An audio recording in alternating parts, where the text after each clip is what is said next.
Muchas gracias. Así que, doctora Diana, cuando quiera la palestra es toda suya. Muchas gracias, Pablo, por invitarme. De verdad, para mí esto es un honor, porque sé el nivel de la gente que está en el diplomado, sé tu nivel. Entonces, muchas gracias a ti. Como decíamos, nos conocimos en Barcelona. Yo soy odontóloga de la Universidad CES en Medellín y soy ortodoncista de la Universidad Militar Nueva Granada y del CIEB. Entonces, acá les pongo un código QR donde están mis datos. Si quieren, lo pueden escanear con el teléfono, lo guardan y cualquier duda, cualquier cosa, me escriben, por favor. Entonces, lo que yo quiero hacer hoy es contarles mi experiencia, cómo ha sido todo mi trabajo con el láser en ortodoncia. Resulta que cuando yo me gradué, empecé a trabajar en una clínica que todo lo hacían con láser. Llego yo sin tener ni idea y el que vendía los equipos me dice, no, es muy fácil, solamente prende el equipo, empieza a irradiar y la aceleración del movimiento dicen que es de un 30%. Entonces, imagínense, acaba de graduar, que me digan que voy a hacer una ortodoncia más rápido, fue como wow. Y empecé a ofrecerle a todos los pacientes un tratamiento más rápido y sin dolor. Entonces, bueno, ahí fue donde empezó como toda la parte del camino y ya les voy a contar toda la experiencia. Entonces, pues empecé como todos, con impresiones en alginato, luego ya pude comprarme el láser, entonces fue como meterle tecnología al consultorio y a medida que uno le va poniendo cositas, pues quiere seguir y seguir y seguir. Luego ya compré un escáner y luego me pasé a todo un flujo de trabajo digital. Entonces, lo que hago la odontología ahorita es que el paciente llega, yo lo escaneo, capturo todos los datos, capturo a todos los pacientes que llegan. Luego empiezo a hacer la planificación de mi tratamiento, no solamente de ortodoncia, sino también verificar cómo están las dimensiones verticales, eh, lo vinculo con la tomografía para saber cómo están sus cóndilos y todo lo demás. Cuando ya tengo el plan de tratamiento, generalmente siempre está involucrado con alineadores, entonces ya se imprimen todos los alineadores, se entregan y el escáner también me permite hacer el monitoreo de estos pacientes. Y lo más importante es mantener los dientes en buena posición, con función y estética. ¿Y por qué les hablo del escáner y del láser? Porque me llama mucho la atención que el escáner que yo tengo tiene una tecnología que se llama NIRI, que es de 850 nanómetros, y lo que me permite es identificar caries que están en formación. Entonces, pues claramente una radiografía o una tomografía me va a dar una mejor información, pero muchas veces pacientes que están embarazadas y demás, yo puedo escanearlas y hacer un diagnóstico más completo. Entonces, todos sabemos que la idea de tener mayor tecnología en el consultorio es que nuestros tratamientos sean más cortos, menos invasivos, que sean más precisos, más efectivos, y encontramos muchos aspectos por todos lados en la odontología. Por ejemplo, soluciones digitales como sistemas de imágenes, eh, el escáner, Exocad, Nemotec. Entonces empiezan a aparecer un montón de palabras con las que tenemos que familiarizarnos. Por otro lado, también todo el tema de la innovación en materiales, que yo a veces siento que la tecnología va más rápido que yo. Y por otro lado, también tenemos todas estas soluciones para la gestión clínica. Entonces nosotros no podemos ser ajenos a la tecnología. Y sobre todo ahorita que llegó todo el tema de la inteligencia artificial, que a mí me inquieta un montón, no solo por lo que está ocurriendo, sino por la velocidad a la que ocurre. Entonces, pues con mayor razón, siempre tenemos que estar capacitándonos, aprendiendo, porque esto realmente va muy rápido. Entonces, yo hoy no quiero repetirles nada de lo que ya les han dicho, pero hay punticos muy específicos en los que sí quiero hacer como hincapié. Entonces, el espectro electromagnético sabemos que es simplemente el nombre que le damos a la clasificación de las ondas electromagnéticas en función de su longitud o su frecuencia. Acá tenemos la imagen del espectro y lo único que quiero es que nos ubiquemos en el tipo de láser que yo necesito cuando estoy haciendo tratamientos en ortodoncia, cuando yo voy a hacer aceleración de movimiento, cuando voy a hacer modulación del dolor, modulación de la inflamación. Entonces, los láseres de elección son los diodos que están ubicados en esta parte. Son láseres que emiten en el espectro infrarrojo y algunos son láseres que emiten en color rojo. Entonces, la gráfica que ya no sabemos de memoria, la interacción láser con el tejido, recordemos que en el eje X tenemos el espectro electromagnético La longitud de onda la vemos representada aquí en nanómetros y en el eje Y tenemos el coeficiente de absorción. Entonces, lo importante de esta gráfica hoy es que veamos el área en la que están los diodos y cuáles son los tejidos con los que están interactuando. Y respecto a la clasificación de los láseres, también nos vamos a ubicar en el punto que nos corresponde. Sabemos que los láseres se clasifican de acuerdo a su medio activo, entonces los láseres que utilizamos en ortodoncia son láseres sólidos. Con respecto a su longitud de onda, podemos utilizar equipos que van desde los 610 nanómetros hasta los 980, incluso hasta los 1064 nanómetros. Respecto a su forma de emisión, cuando hacemos aceleración de movimiento, control del dolor y demás, lo hacemos en modo continuo, aunque eventualmente podemos hacer pequeñas cirugías como gingioplastias de acceso, cuando tengo que cortar un pedacito de encía para cementar un bracket, un tubo, entonces ahí sí lo vamos a usar en modo pulsado. Y cuando nosotros hablamos en relación a la potencia, serán láseres de baja densidad de potencia.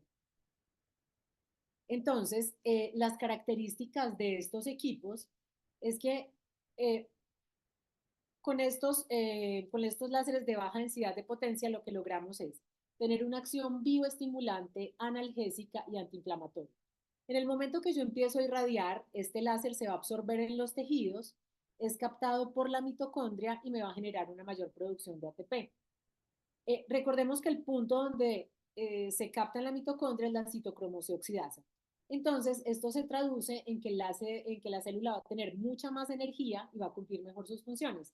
Eso es como cuando me levanto, me tomo el café en la mañana, entonces al tener más energía voy a ser más productivo.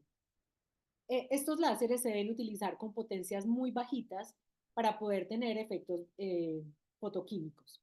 Y la terminología que nosotros utilizamos para nombrar este tipo de láseres ha sido muy variada.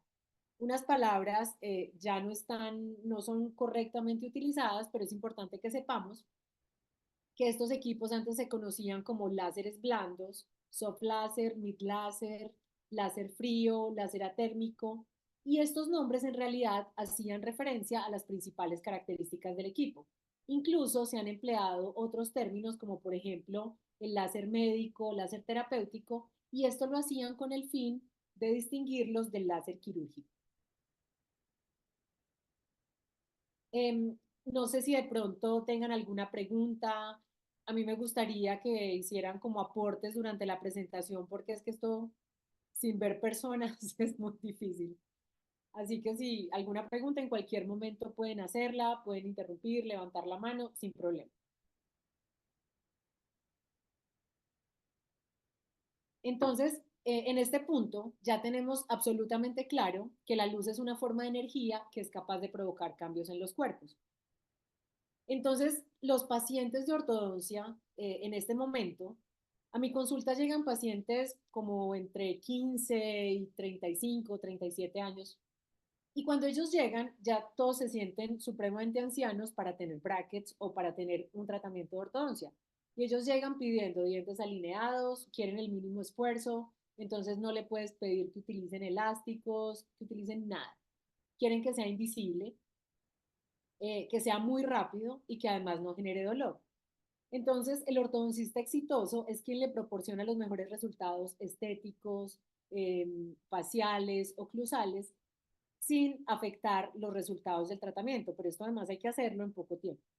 Entonces, aparece una herramienta que es el láser y lo que me permite es acelerar el tratamiento de ortodoncia, reducir el número de las citas, brindar confort, es decir, voy a tener resultados superiores. Y existen muchísimos láseres, entonces la pregunta es, ¿cuál es el que yo voy a comprar para hacer mi aceleración de movimiento? Y resulta que elegir el mejor láser no es tan simple, porque el láser que es el mejor para mí es muy probable que no sea el mejor láser para mi colega. ¿Esto de qué depende? Yo necesito saber qué es lo que quiero hacer, si solamente voy a acelerar el movimiento, si también quiero hacer algún tipo de cirugía. Entonces, lo primero es tratar eficazmente los tejidos blandos, evitar la alteración de los tejidos duros, identificar los efectos deseados y no deseados de mi equipo. Por ejemplo, si yo voy a hacer cirugías y el láser que tengo solo emite en modo continuo, pues tengo que saber cómo manejarlo para no hacer carbonizaciones y demás. Y no sé en Chile, pero acá en Colombia la portabilidad también es importante, porque muchos ortodoncistas trabajan en diferentes clínicas, entonces llevan su equipo por todos lados. Y cuando nosotros estamos haciendo este tipo de terapias en ortodoncia, nos movemos en la parte de los efectos bioquímicos. Recordemos que el efecto fototérmico es el que yo puedo ver y es, por ejemplo, cuando hago una frenectomía, una gingivoplastia. Pero si yo estoy haciendo aceleración de movimiento o control del dolor, siempre será un efecto fotoquímico. Aquí en esta gráfica tenemos todos los mecanismos de acción que son totalmente dependientes de la longitud de onda. Entonces, nuestro campo de acción principal será este, la interacción fotoquímica con la fotobiomodulación. Y entonces, ¿qué es lo que yo hago realmente con el láser en mi consulta? Primero, aceleración de movimiento, aunque empecé haciéndolo mal, control del dolor, tratamiento de aftas y estomatitis, porque es muy común que los pacientes con brackets empiecen a tener aftas con mucha frecuencia. Pacientes ortoquirúrgicos, que ahí fue cuando yo dije, realmente esto funciona. Parestesias muchas veces asociadas a estos tratamientos quirúrgicos, desórdenes craneomandibulares o temporomandibulares, porque resulta que en el momento que yo estoy moviendo dientes, los pacientes no saben dónde tienen que acomodarse y empiezan a aparecer los dolores articulares.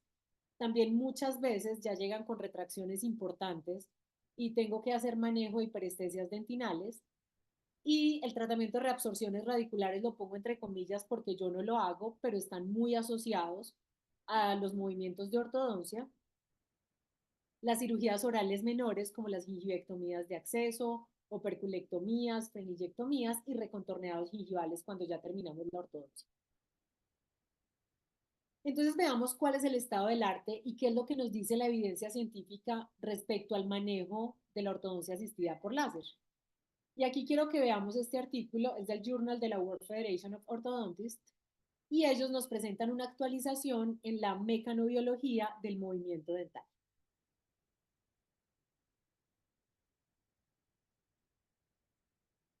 Entonces, el objetivo de este artículo es dar una información respecto a los cambios a nivel celular y tisular que ocurren durante la aplicación de la fuerza en ortodoncia. Y para comprender este proceso es necesario que nosotros tengamos conocimiento de todos los fenómenos que ocurren en el ligamento periodontal y en el hueso alveolar. Entonces nosotros ya sabemos que el ligamento y el hueso forman una unidad funcional y estructural que sufre cambios muy importantes en el movimiento dental de ortodoncia. Y a partir de allí, de que yo empiezo a hacer estas fuerzas, ocurre una señalización molecular que es compleja y es la responsable de convertir las tensiones mecánicas en eventos bioquímicos. Así como cuando yo estoy irradiando con el láser que convierto la energía lumínica también en procesos bioquímicos. Entonces aquí es donde empezamos a integrar los dos fenómenos, el mecánico y el lumínico. Entonces, esto es un diente que yo estoy moviendo, este diente lo vamos a ver durante casi toda la presentación y la fuerza que yo estoy haciendo, para el ejemplo, la estoy haciendo desde lingual hacia vestibular. Entonces, ya sabemos que una fuerza es algo externo que yo le aplico al diente para generar un movimiento. Entonces, el efecto directo de esta fuerza va a ser una deformación o una tensión. Lo ideal es que esta fuerza sea mínima. Ya nos estamos dando cuenta que la ortodoncia que se hacía hace 20, 30 años no es la misma ortodoncia de hoy, porque pues una de las cosas más importantes ha sido el cambio en los materiales dentales. Ya los alambres son más flexibles, ya tenemos plásticos para hacer los movimientos exactos donde lo necesito. Entonces la idea es que en el momento que yo haga la fuerza sea la menor posible y lo que empieza a responder a la fuerza que yo aplico, pues sin duda va a ser la matriz extracelular. Y allí es donde empieza toda la síntesis y secreción de los mediadores como la citocina, los factores de crecimiento. Y en última instancia, lo que yo busco es que haya una reabsorción ósea en la parte frontal del diente y un depósito en la parte posterior y también va a haber a su vez una remodelación del ligamento periodontal. Digamos que a grandes rasgos, así es como uno explica el movimiento de ortodoncia. Eh, Reabsorción y aposición, pero pues es un poco más complejo que esto. Entonces, cuando nosotros miramos el lado frontal y el lado eh, de atrás, nos damos cuenta que cada estructura va a tener unas características diferentes, unos cambios diferentes, y yo voy a empezar a explicarlo con un enfoque más o menos cronológico para que veamos los efectos de estas fuerzas en las diferentes estructuras y los fenómenos que se involucran cuando yo estoy moviendo el viento. Entonces empecemos por la primera estructura que recibe la fuerza, que es la matriz del ligamento periodontal. A partir de este momento siempre llamaremos tensión negativa al lado desde donde yo empiezo a aplicar la fuerza, y se llama así porque todas estas fibras del ligamento periodontal se empiezan a estirar. En el momento que se estiran, aumentan el volumen. Entonces esta será tensión positiva. El lado de la tensión negativa es cuando yo empiezo a comprimir las fibras del ligamento. Entonces al comprimirlas pues se disminuye su volumen, su tamaño, y hay como una relajación de las fibras. Entonces, nosotros siempre hemos sabido que este ligamento periodontal nos han dicho que es viscoelástico, pero resulta que se dieron cuenta que es poro viscoelástico bifásico. ¿Esto qué significa? Que tiene unas porosidades que me permiten redistribuir toda la fase líquida que está en el ligamento periodontal, y esto explica el comportamiento de las deformaciones microscópicas. Cuando les decía que no es tan simple como que todo este lado se reabsorbe y todo este lado forma hueso nuevo, es por eso. Porque como tiene estos poros, va a tener unas zonas de absorción y otras cosas y otras zonas donde generó hueso nuevo. Entonces, si nosotros seguimos en el orden de las estructuras, nos vamos a encontrar con todos los vasos sanguíneos. Aquí estoy haciendo la fuerza y hablemos de lo que ocurre en el lado de la tensión negativa, es decir, hacia donde yo estoy moviendo el diente. Resulta que es casi imposible evitar que exista una oclusión de los vasos sanguíneos. Siempre, siempre, siempre que yo estoy moviendo un diente, pues hago cierta presión en los vasos que están irrigando los dientes. Entonces, vamos a generar una zona anóxica y una necrosis local. Nosotros esto lo conocemos como hialinización y digamos que es un proceso normal que ya estamos acostumbrados los ortodoncistas a que esto ocurra.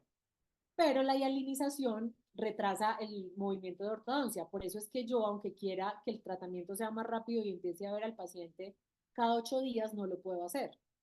Un profesor nos decía que no por ir cada 8 días al ginecólogo se iban a tener los hijos más rápido. Con ortodoncia es exactamente igual. No es porque yo haga más fuerza que voy a lograr que el tratamiento se mueva más. Al contrario, si yo tengo zonas muy grandes de hialinización, los dientes no se me van a mover. Entonces aquí aparece el que viene a salvar a los ortodoncistas, que es el macrófago. El macrófago es el responsable de reabsorber todo este tejido que yo tengo hialinizado y necrótico. Entonces, las células necróticas envían como una señal al macrófago. El macrófago tiene unos receptores, perdón, que me llegó un invitado. El macrófago tiene unos receptores para esto y es el encargado de empezar a fagocitar todos estos tejidos. Entonces, ¿qué tiene que ver el láser en todo esto? En el momento que yo empiezo a irradiar el tejido, voy a generar una vasodilatación y voy a facilitar la migración de los macrófagos. Entonces, pues a lo largo de la presentación nos vamos a dar cuenta que hay muchos factores donde el láser actúa que me va a promover el movimiento más rápido. Entonces, bueno, ya con lo que sigo es con los fibroblastos periodontales. Eso es lo siguiente que me encuentro en la cadena. Y resulta que estos fibroblastos periodontales están unidos a la matriz extracelular a través de unos complejos de adhesión focal, que son proteínas transmembranas, que las conocemos como integrinas. Resulta que estos complejos de adhesión focal transmiten estímulos mecánicos mediante un proceso llamado mecanotransducción. Y posteriormente, en todas estas, los núcleos de estos fibroblastos periodontales, se empieza a activar toda la expresión génica, y por eso es que ellos son los primeros que responden a toda la tensión mecánica que yo le estoy haciendo a mi diente en el momento que empiezo a moverlo. Perdón que esta animación no se me activa. Entonces, bueno, ¿qué ocurre en estos fibroblastos periodontales? Ellos van a sintetizar citocinas como la prostaglandina E2, interleuquinas, factor de crecimiento transformante beta, factor de necrosis tumoral alfa y óxido nítrico. Todos estos están involucrados en procesos inflamatorios. Resulta que cuando yo empiezo a mover el diente tengo que generar una inflamación. Si yo no logro esto, el diente nunca se me va a mover. Entonces veamos un resumen de la célula de cómo sería en el momento que yo empiezo a irradiarla con láser. Aquí vemos la célula, el citoplasma, esta sería la mitocondria y aquí tengo el núcleo. Resulta que yo empiezo a irradiar, el láser llega a la mitocondria y lo que ocurre es aumento el ATP, voy a tener mayor energía, voy a disminuir, perdón, voy a aumentar el pH, es decir, que se disminuye la acidificación, voy a aumentar el calcio y también voy a aumentar el AMP cíclico. Yo sigo irradiando y por otro lado voy a tener un aumento en el potencial de la membrana mitocondrial, un aumento en los radicales libres de oxígeno, un aumento en el calcio y en el óxido nítrico. Entonces yo sigo haciendo todo esto y voy a generar después la liberación de unos factores de transcripción como el factor nuclear kappa beta. Si el factor nuclear kappa beta no existiera, creo que los ortodoncistas no podríamos mover ni un solo diente. Y también aparece la AP1, que es un factor de transcripción activador de la proteína 1. Esto ocurre en casos donde yo tengo necrosis, entonces también es supremamente importante. Y por otro lado tengo un cambio en la permeabilidad de la membrana que incide directamente en la bomba sodio-potasio ATPasa. Todo esto va a tener efectos en el núcleo de mi célula y vemos cómo se empiezan a expresar algunos genes y las vías por las cuales se expresan. Entonces, cuando uno empieza a revisar la literatura, o sea, siempre hemos hablado de dosimetría, del estímulo, de la inhibición, pero entonces, ¿cuánto es lo que yo necesito para estimular este fibroblasto y a partir de cuánto lo inhibo? Los estudios, este estudio que es el de Almeida, ellos encontraron que el fibroblasto se estimula a partir de 2.2 joules y que se inhibe a partir de 8 joules. Esto me aplica no solamente para ortodoncia, sino para todo en fotobiomodulación. ¿Y eso qué significa? Que yo necesito ajustar la dosis del láser a los parámetros recomendados. Entonces, esta gráfica, que es la ley del umbral o la ley de Archulz, ya sé que la hemos visto antes, pero es demasiado, demasiado importante. Y lo que hace es relacionar la dosis, el tiempo y la intensidad. Entonces, lo que se ha encontrado es que si yo empiezo a incrementar la dosis, en la fotobiomodulación voy a alcanzar una respuesta máxima, pero si yo sigo incrementando la dosis, voy a llegar, o sea, mi respuesta va a empezar a disminuir. Incluso es posible que yo produzca efectos negativos o inhibitorios. Y lo negativo lo digo entre comillas, porque yo no siempre necesito estimular. Por eso hablamos de fotobiomodulación. Algunas veces yo necesito estimular. Si yo quiero mover un diente, si quiero acelerar su movimiento, pues seguramente estoy estimulando. Pero resulta que si yo estoy haciendo terapia para un proceso bacteriano, pues lo que yo necesito es inhibirlo. Entonces, por eso la importancia de utilizar bien los términos. Entonces, les decía que cuando yo empecé a utilizar el láser, lo único que hice fue inhibir los movimientos de ortodoncia porque lo que yo hacía era encender el equipo, utilizarlo con los parámetros que venían preestablecidos para dolor y empezar a irradiar. Eh, en esa época, hace 12 años, parámetros con los que venían los láseres eran muchísimo más altos. Entonces, claro, yo estaba inhibiendo todos los movimientos.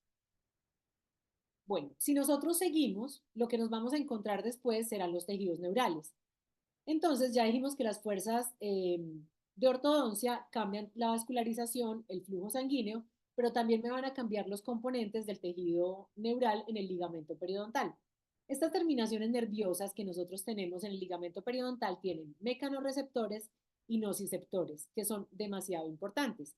Entonces, cuando dentro de la matriz extracelular yo empiezo a distorsionar todas estas terminaciones nerviosas, se van a liberar neuropéptidos, como el relacionado con el gen de la calcitonina, el CGRP y la sustancia P, que luego van a interactuar con las células vasculares endoteliales. También les dije que la presión de los vasos sanguíneos me generaba una reducción del oxígeno. Entonces, cuando yo tengo esta hipoxia, se empieza a expresar el factor 1. También el factor de crecimiento endotelial vascular, el ranquele, las prostaglandinas, las citoquinas y el factor de necrosis tumoral alfa, entre otros. Entonces, cuando todos estos factores empiezan a expresarse, yo voy a tener una vasodilatación. Cuando mis vasos sanguíneos sufren esta vasodilatación, lo que ocurre es que inmediatamente hay un aumento en la permeabilidad. Si aumenta la permeabilidad, pues va a haber una fuga de plasma.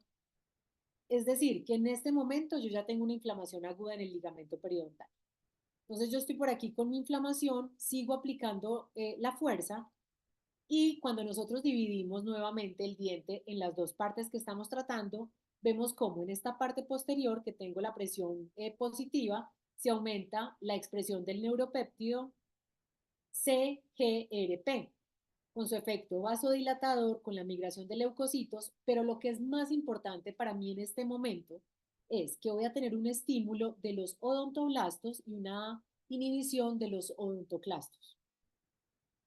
Entonces,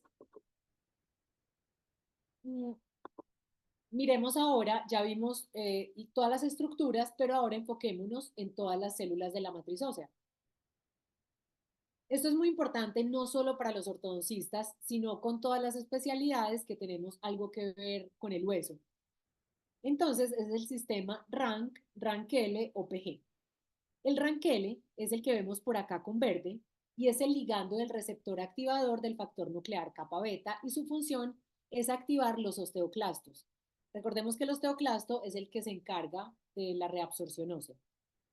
Por acá, por otro lado, tengo el RANK. El RANK es el que está sobre el osteoclasto. Este es un receptor de membrana y es el encargado de recibir este ligando. Y está compitiendo también por aquí la OPG. Esta osteoprotegerina es la que vemos como la media lunita amarilla y es la que en el momento que se activa inhibe toda la reabsorción ósea. Entonces, ¿cuál es el tema en el movimiento? Esta que vemos por aquí es la superficie ósea y nos damos cuenta que en la misma superficie conviven los osteoblastos y los osteoclastos. Entonces, cuando este osteoclasto se diferencia y se activa, se va a incrementar el rank. Y el rank y el ranquele siempre deben unirse para poder ser los precursores de los osteoclastos. Entonces, en el momento que yo estoy irradiando con el láser, ¿qué es lo que hago? Formo osteoblastos nuevos. En el momento que tengo más osteoblastos, la probabilidad de que me secreten más ranquele aumenta. Entonces, aunque yo tenga por aquí la osteoprotegerina, pues al haber más ranquele disponible, es más fácil que llegue y se une con el rank de los osteoclastos y se inicie todo el proceso de reabsorción ósea.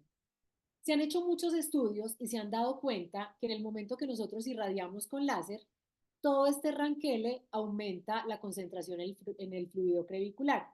Y también se ha observado que hay mayor estímulo en la formación ósea, no solamente en la parte de la osteoclastogénesis, sino también en la formación, porque se expresa en mayor cantidad el colágeno tipo 1, la fibronectina, la osteopontina durante todo el movimiento dental.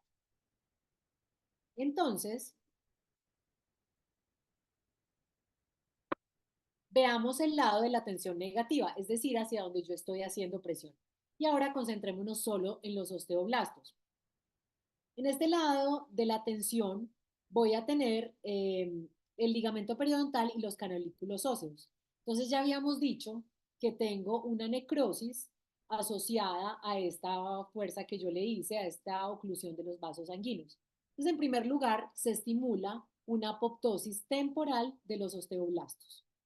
En segundo lugar, toda la expresión del factor de crecimiento endotelial vascular y el ranquel en fibroblastos y osteoblastos del ligamento periodontal se regula positivamente. Y esto es gracias a ese factor 1 del que acabamos de hablar, que es el que aparece cuando yo tengo situaciones hipóxicas.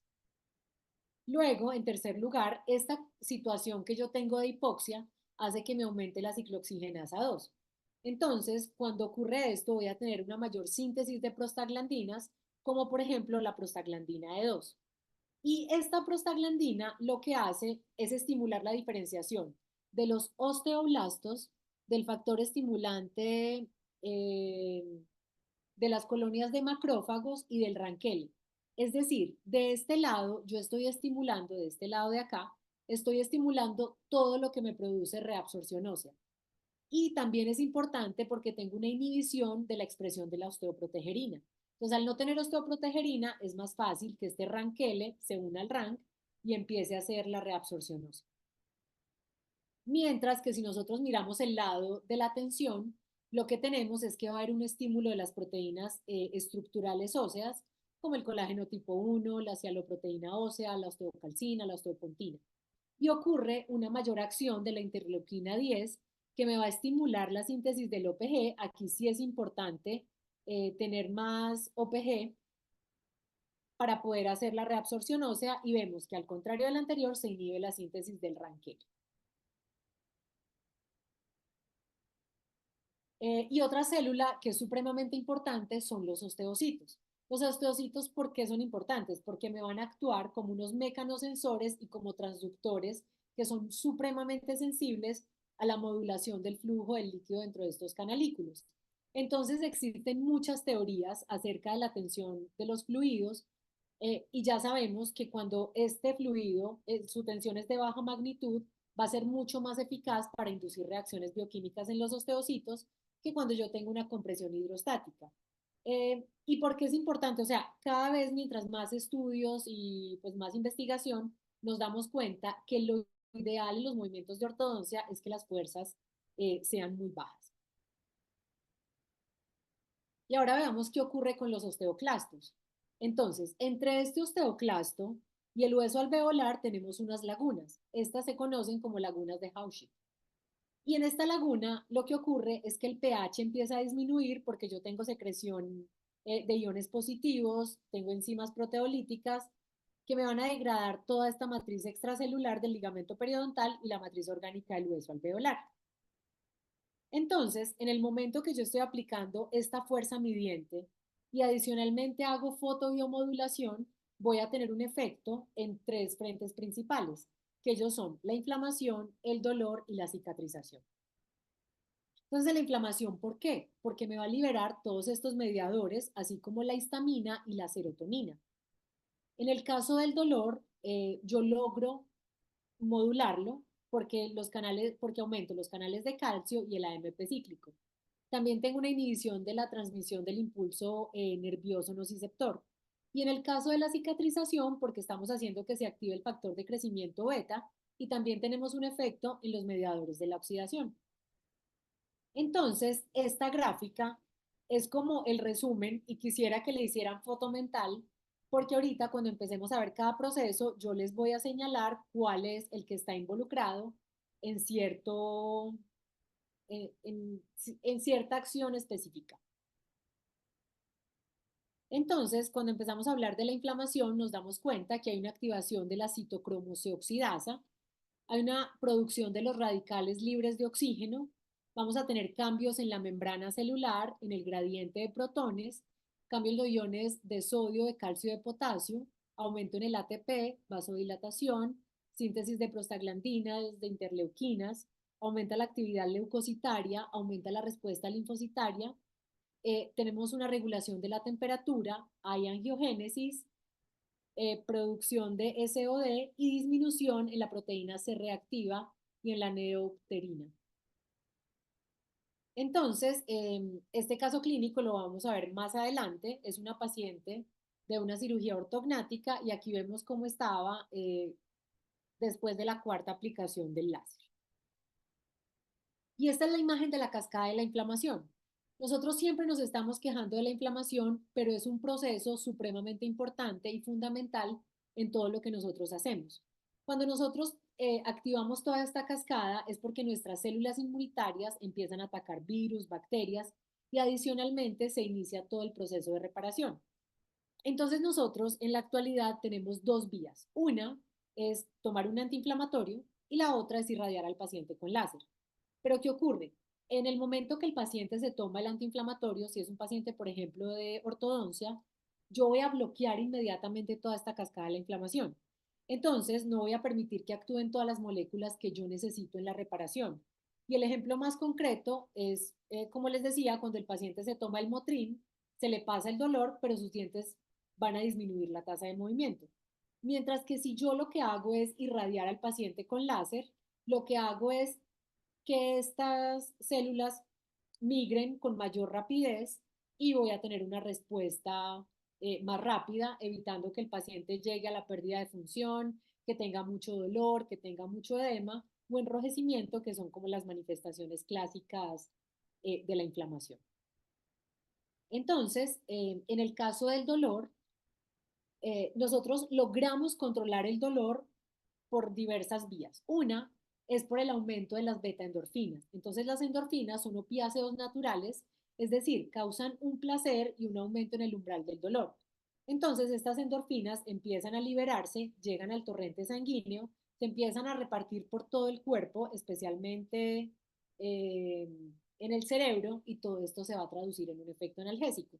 Y adicionalmente tenemos otras vías como la despolarización nerviosa de las fibras C aferentes, aumento del óxido nítrico, aumento en el potencial de acción de las células nerviosas, crecimiento axonal y regeneración de las células nerviosas, disminución en los niveles de bradiquinina, aumento en la liberación de la acetilcolina y normalización de los canales iónicos. Entonces, al final, todo esto empieza a redundar en la pronta curación y regeneración tisular. Incluso nos damos cuenta que, aunque se repiten en algunos procesos, en la inflamación, el dolor y la cicatrización, ninguno va en contravía de otro. Todos van redundando en que el proceso de cicatrización sea más rápido. Entonces aquí vemos un paciente que estoy irradiando, él tiene alineadores y los alineadores pues realmente son un tipo de aparatología ortodóntica que llegaron a revolucionar los tratamientos. Son una secuencia de plásticos termoformados que dependiendo de la marca que utilicemos se pueden cambiar entre cada 8 y 15 días y ellos incluyen pequeños movimientos dentales que yo puedo establecer digitalmente. Entonces, la idea es que cuando el paciente llega a la consulta, yo puedo planificar su tratamiento y decirle exactamente en qué tiempo vamos a terminar su tratamiento y garantizarle el 80-90% de los resultados que yo le puedo mostrar en la plataforma. ¿Cuál es la ventaja de estos alineadores? Y es que me van a distribuir la fuerza homogéneamente sobre todo el diente y no como el bracket que lo hace en zonas muy puntuales. Además, el alineador, si yo lo diseño de esa manera, puede abarcar hasta 2 milímetros del margen gingival. Entonces, pues esto no lo podría hacer con un bracket. Y es súper importante porque cuando yo quiero hacer expansión, mientras más cubro, pues voy a tener mayor control de las coronas y de las raíces. Y adicionalmente, lo que me parece más importante de todo esto es que yo puedo establecer la cantidad de movimiento y la fuerza que aplico a cada diente.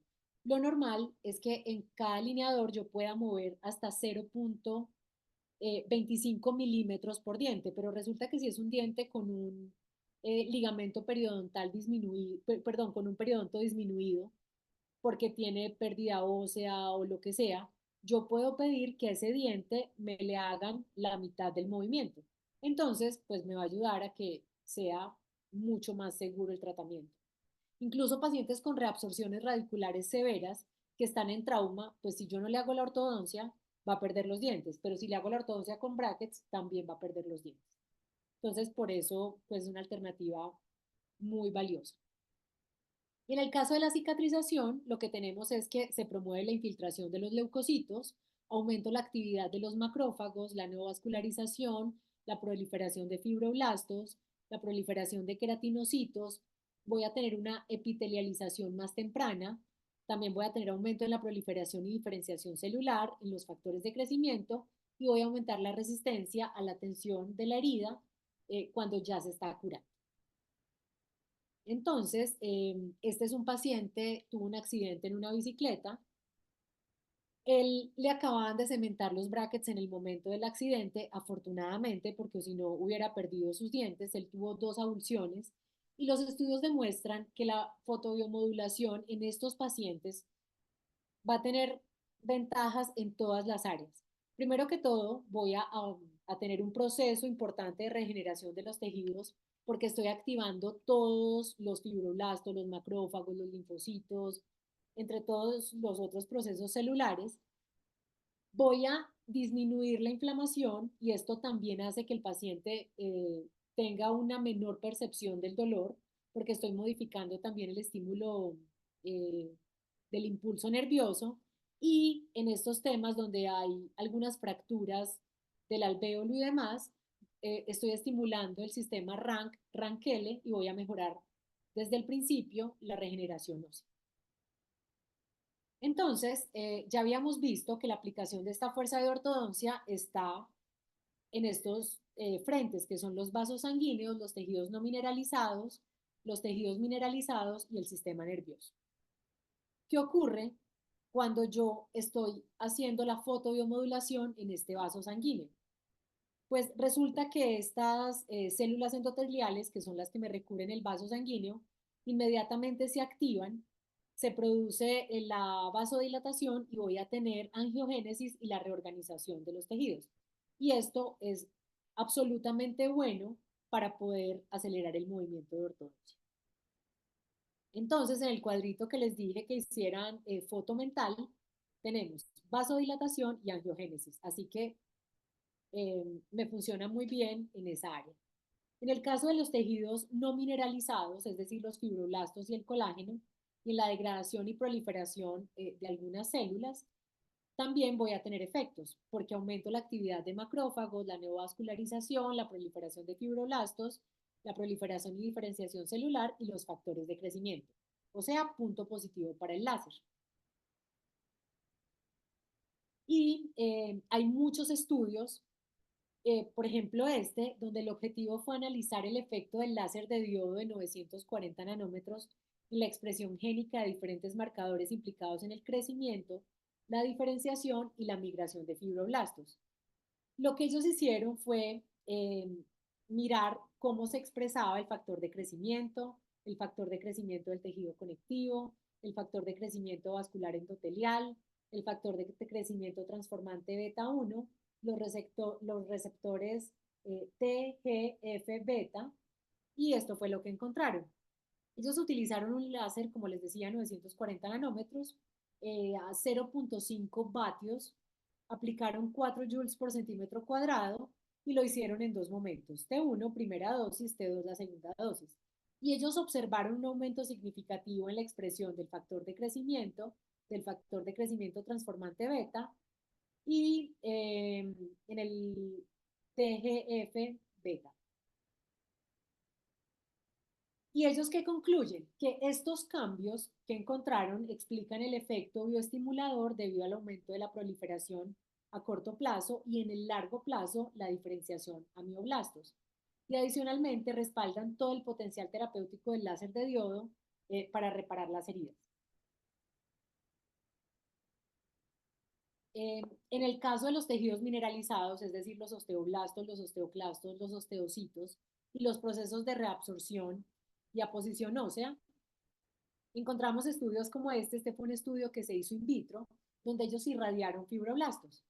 Entonces utilizaron un láser de 915 nanómetros, eh, 5 tiempos de irradiación, 5 dosis diferentes y un grupo control. El objetivo de ellos fue evaluar el análisis de la morfología, viabilidad, citotoxicidad y las mediciones las hicieron a la hora, al día y a los 3 días. Ellos evaluaron el contenido del ADN, la liberación del factor de crecimiento endotelial vascular, el activador del receptor del ligando del factor nuclear kappa beta, o sea, el RANKL, y la osteoprotegerina. Y lo que encontraron fue que la viabilidad de estos osteoblastos se moduló mediante la irradiación de láser de manera dosis dependiente. O sea, creo que esto es redundante en todos los artículos que nosotros estudiamos. Entonces ellos dicen que la estimulación la lograron a partir de 10 joules, perdón, la estimulación la lograron por debajo de 10 joules por centímetro cuadrado y que a partir de 20 joules lo que tuvieron fue inhibición, tanto en el contenido del ADN como en la osteoprotegerina. Y estos datos están pues muy parecidos al estudio que les mostraba de Almeida, donde hablaban de 2.2 joules por centímetro cuadrado y de 8 joules por centímetro cuadrado. Entonces yo generalmente me muevo siempre entre 5, 6, 7 joules.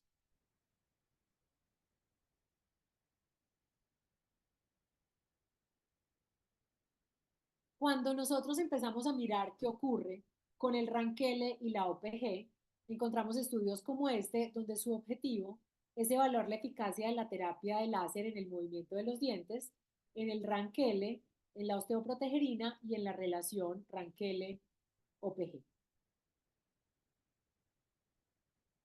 Ellos lo que hicieron fue medir los índices en el fluido crevicular, utilizaron un láser de diodo de 670 nanómetros a 200 miliwatts, el movimiento de los dientes lo evaluaron mediante un escáner intraoral y el dolor lo utilizaron mediante una escala análoga visual.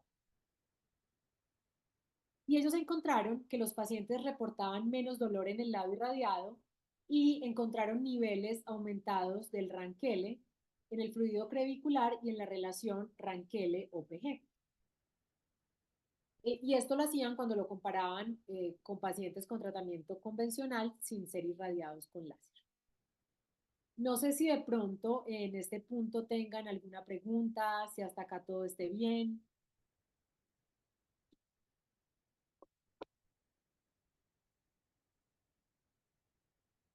Bueno, entonces voy a continuar. Yo no les voy a hablar de dosimetría porque ya el doctor Hernán nos lo explicó muy bien, pero sí quiero hacer énfasis en que es demasiado importante. Estas son las puntas del láser EPIC, que es el que yo tengo, y la punta es la que me va a determinar cómo va a ser la irradiación en mi tejido. Entonces, ya sabemos que es muy importante saber el área de las puntas. En el caso de la pieza de mano quirúrgica, que es con la que yo irradio para acelerar el movimiento, tiene un área de 0,7 centímetros cuadrados. Entonces, la potencia con la que yo empecé a trabajar fue 0,2 vatios. ¿Y por qué hago la aclaración de con la que empecé a trabajar? Resulta que uno de los equipos les tiene que hacer calibraciones. Entonces, en este momento, cuando le hice la última calibración, pusimos 0,3 watts y lo que estaba saliendo realmente del láser, mi equipo pues ya como les dije tiene muchos años, es 0,278. Entonces, por eso ahora estoy trabajando con 0,3 watts, pero yo sé que lo que estoy irradiando es un poco menos. El tiempo de irradiación por punto es de 20 segundos para una energía total de 4 joules. Entonces, al hacer el cálculo de la afluencia, multiplico la potencia por el tiempo, lo divido por el área. Entonces, yo sé que cuando estoy haciendo un puntico de estos, voy a tener 5,7 joules por centímetro cuadrado. La forma de irradiación es muy variable. Se puede hacer en puntos, poniendo la punta con una distancia de 1 centímetro entre punto y punto, o haciendo un barrido por la superficie. La dosis siempre será igual, tanto si yo estoy haciendo aceleración de movimiento y empiezo a irradiar cada diente, así yo estoy haciendo una irradiación en un punto porque tengo una hipersensibilidad. La diferencia claramente va a ser el tiempo. Aquí es solo un punto, serán 20 segundos o bueno, dependiendo de lo que esté haciendo. En el otro, pues será más tiempo por día. Otra pieza de mano que yo utilizo muchísimo es la pieza de mano de tejido profundo que tiene un área de 7,06 centímetros cuadrados. Entonces, hago el mismo cálculo y aquí ya la potencia que estoy utilizando es un vatio, pero si se dan cuenta, la afluencia siempre me da resultados similares. Entonces aquí potencia un vatio, tiempo 40 segundos, la energía serán 40 joules. Entonces la forma de utilizar esta punta es hacer un barrido como lo vemos aquí en la imagen. Lo importante es saber el área y el tiempo para poder calcular los demás datos. Resulta que este equipo en particular que yo tengo, en algunos casos trae la pieza de mano de tejidos profundos, en otros no. Entonces, algunos odontólogos utilizan esta pieza de mano de aclaramiento en cambio de la otra, de la de tejidos profundos. Igual, calculamos el área 2,8 centímetros cuadrados y la ventaja ¿cuál es? Que yo puedo hacerlo irradiando 3 dientes al tiempo. Lo que pasa es que pues necesito moverme y estar segura que estoy cubriendo todas las áreas. Entonces, este sería como el resumen del área de las puntas, 7,1 centímetros cuadrados, 0,7 centímetros cuadrados y 2,8 centímetros cuadrados. Entonces, ahora sí, después de toda esta teoría, veamos cuáles son las aplicaciones clínicas. Nosotros en ortodoncia siempre estamos buscando opciones para que el tratamiento sea más rápido. Entonces encontramos, por ejemplo, opciones como la farmacología, los procedimientos quirúrgicos, los estímulos físicos. En la farmacología, lo que se hace es aplicar prostaglandinas, vitamina D, interleuquinas, hormonas paratiroideas. ¿Qué ocurre con esto? Cuando se hacen los estudios, pues de pronto la prostaglandina va a tener un poquitico más de tasa de movimiento que la vitamina D, que son las que mejor funcionan, pero son procedimientos dolorosos, costosos y no es fácil que el paciente lo acepte.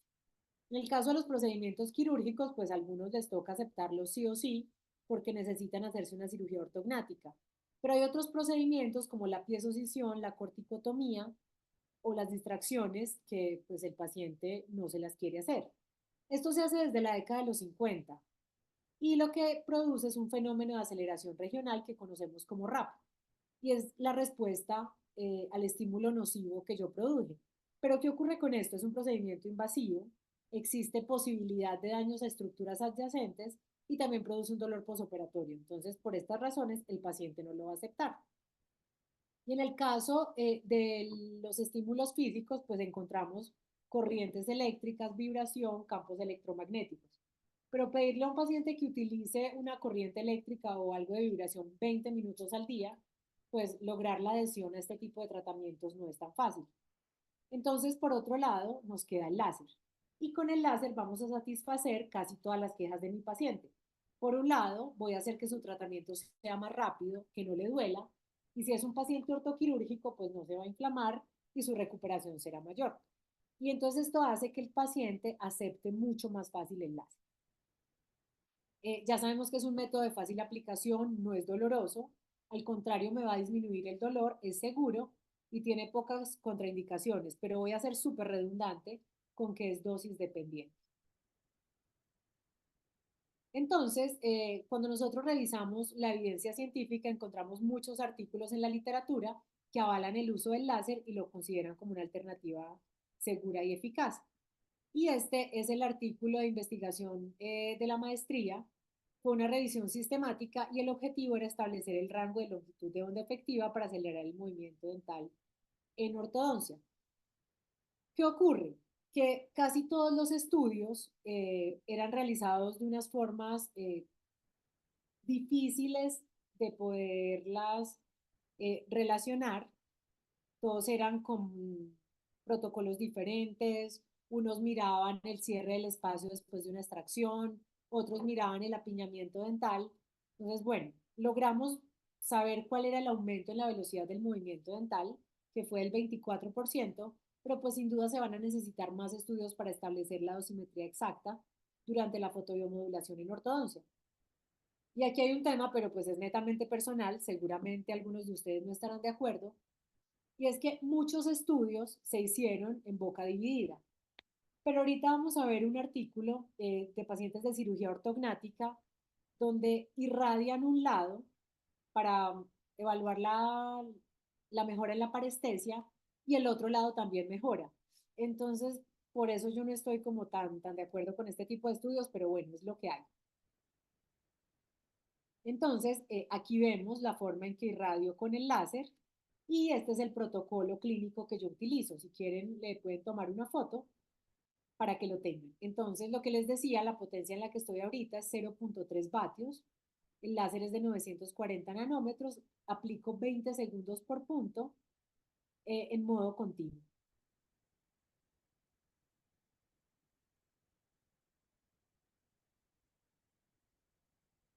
Y cuando nosotros empezamos a hablar, perdón, cuando nosotros empezamos a hablar del dolor asociado al movimiento de ortodoncia, pues la mayoría de los pacientes toman medicamentos en el momento que hacemos los controles o que activamos los arcos. Entonces, se hizo un estudio donde evaluaron 3 fármacos para ver si afectaban la velocidad del movimiento dental. Y ellos concluyeron que el ibuprofeno y la aspirina lograban disminuir el número de lagunas de resorción y los osteoclastos en los dientes que estábamos moviendo con ortodoncia. En el caso del acetaminofén, que yo no sé si en Chile se llama acetaminofén o paracetamol, encontraron que no hubo reducción de lagunas ni de osteoclastos y que no impide la síntesis de las prostaglandinas. Por eso este siempre es el medicamento de elección en pacientes con ortodoncia. Y cuando compararon el ibuprofeno con el paracetamol o acetaminofén, se dieron cuenta que eran igualmente eficaces en la reducción de las molestias. Entonces, la idea es que nosotros podamos controlar el dolor con láser para evitar, primero que todo, la disminución en la tasa del movimiento y pues los efectos adversos que todos conocemos de los medicamentos. El protocolo es exactamente igual al movimiento a la aceleración del movimiento de ortodoncia. Pero ¿qué ocurre? Si yo ofrezco mi tratamiento como una ortodoncia de cero dolor, yo necesito ver al paciente a las 24 horas del control. Es decir, yo hago la cementación o hago el control hoy y en 4 horas va a empezar todo el proceso de dolor. El dolor máximo se va a ver a las 24 horas y los dientes que más duelen son los incisivos inferiores.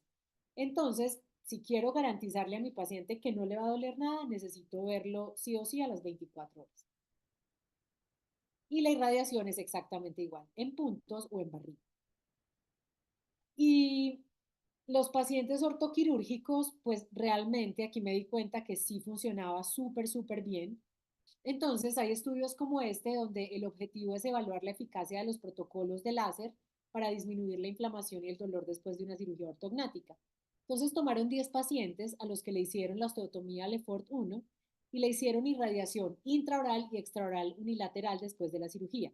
A este lo llamaron lado irradiado y el otro lado fue el lado placebo, donde simularon la aplicación. Ellos hicieron la irradiación intraoral con un láser de 660 nanómetros, es un láser rojo, 10 segundos por punto, con una potencia de 20 miliwatts. Y la irradiación extraoral la hicieron con un láser de 789 nanómetros, es decir, un láser infrarrojo. La aplicación fue de 20 segundos por punto y la potencia fue de 60 miliwatts. Ellos, las mediciones, perdón, las irradiaciones las hicieron en el posoperatorio inmediato, a las 24 horas, a las 48 y a las 72 horas. Y después del cuarto día hicieron 10 aplicaciones más con intervalos de 48 horas. Ellos concluyeron que la inflamación disminuyó significativamente en el lado irradiado en las evaluaciones posoperatorias en los días 3, 7, 15 y 30, y que el dolor autoinformado fue menor a las 24 horas y a los 3 días, pero después de 7 días ya nadie presentaba ningún tipo de dolor. Entonces, concluyeron que las irradiaciones con láser de baja densidad de potencia son seguras y pueden disminuir el dolor y la inflamación que están asociados a cirugía ortognática. Entonces, este es el protocolo que yo utilizo para la modulación de la inflamación extraoral. Tengo una potencia de 1 vatio, aplicación en barrido en modo continuo.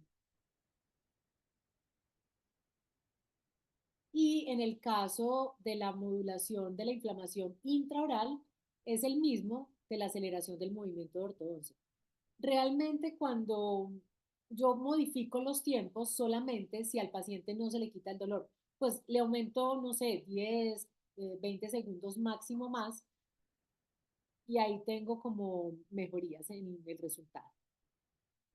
Entonces, con este paciente creo que fue con el que me enamoré del láser. Antes de la pandemia, yo entraba a los quirófanos y les hacía la irradiación, inmediatamente terminaban el procedimiento. Este fue un paciente de cirugía ortognática y rinoplastia. Entonces le hicieron primero la ortognática, yo entré al quirófano, le hice la irradiación y después de esto empezaron con la rinoplastia. Entonces nosotros sabemos que la cirugía ortognática es un procedimiento supremamente útil para corregir deformidades dentofaciales, pero es supremamente invasivo. Las técnicas quirúrgicas que más se utilizan son la osteotomía Lefort 1 y la osteotomía sagital mandibular. Entonces, si nosotros después de estas cirugías logramos influir en todos los efectos y en todas las funciones biológicas, pues este paciente va a quedar completamente agradecido porque realmente los efectos son muy buenos. Entonces, aquí vemos al paciente a los 4 días de la cirugía ortognática y a los 8 días. Eh, Fue una cirugía realmente importante y aquí vemos el antes y el después al mes de la cirugía. Pues es claro que el dolor y la inflamación son consecuencia del procedimiento quirúrgico, pero si le podemos ayudar al paciente a que tenga una mejor calidad de vida, pues no lo va a agradecer. Este fue un paciente supremamente complicado porque tiene un perfil de un paciente clase 2, pero tiene unos dientes de un paciente clase 3. Entonces, él tenía un retrognatismo maxilar, un prognatismo mandibular, y por eso su tratamiento fue primero la descompensación de ortodoncia, se le hizo el avance maxilar, el retroceso mandibular y una genioplastia para poder compensar y que su perfil quedara recto. Bueno, y también la rinoplastia. Acá vemos la tomografía después del procedimiento y así quedó el paciente ya cuando le retiramos los brackets. Entonces, fue uno de mis primeros pacientes de cirugía y en ese momento yo aplicaba el láser con 2 vatios. Lo hacía 3 veces por semana durante 2 semanas. Y acá tengo otra paciente, perdón. Acá tengo otra paciente, ella, la ortodoncia se la hizo una muy buena amiga mía. A la hija de mi amiga le hicieron también cirugía ortognática, yo le presté el láser y ella la irradiaba cada 24 horas y el resultado fue buenísimo. Entonces le cuenta al papá de Sarita, ella es Sarita, que el láser funcionaba súper bien en las cirugías y él me llama para que le diera la cita. Yo fui al quirófano y cuando llego el cirujano dice que el láser está indicado solamente un año después de la cirugía ortognática. Entonces, pues no pude irradiarla y después me llama el papá al día siguiente y me dice, Sarita está súper mal, no logra cerrar la boca, póngale el láser. Entonces, esto fue algo a escondidas del cirujano. Acá vemos a los 3 días posquirúrgicos la segunda sesión, a los 4 días y a los 6 días. O sea, realmente el cambio fue importante en muy poquito tiempo. A Sarita la vi justamente ayer porque ahora está con una parestesia, pero pues el tratamiento para la parestesia lo iniciamos ayer. Y esa es la otra, yo diría que a uno lo empiezan a buscar por ciertos temas. A mí por lo que más me buscan es por parestesias. Entonces, la parestesia se define como una neuropatía, es una ausencia de sensibilidad que se presenta como hormigueo, entumecimiento, adormecimiento y no está relacionada solamente con cirugías maxilofaciales. También ocurre por exodoncias, por fracturas, por infecciones, colocaciones de implantes y hasta por anestesias. Entonces, es supremamente importante que en el momento que nos llega el paciente, nosotros sepamos qué tipo de alteración sensorial es la que tiene. Si es una hipoestesia, que es la disminución en la sensibilidad, una hiperestesia, que es el aumento de la sensibilidad cuando yo hago algún estímulo, o la parestesia, que sería la sensación anormal, espontánea o evocada, la sinestesia o disestesia, que es la sensación anormal, desagradable, espontánea o evocada, y la anestesia, que sería la pérdida total de la sensibilidad. Entonces, siempre que llegan estos pacientes, pues lo primero que me preguntan es, ¿esto sí es efectivo y en cuánto tiempo me voy a sentir bien? Es una respuesta demasiado difícil porque el pronóstico va a depender del tiempo de evolución de la parestesia, del tipo de daño que haya tenido el paciente.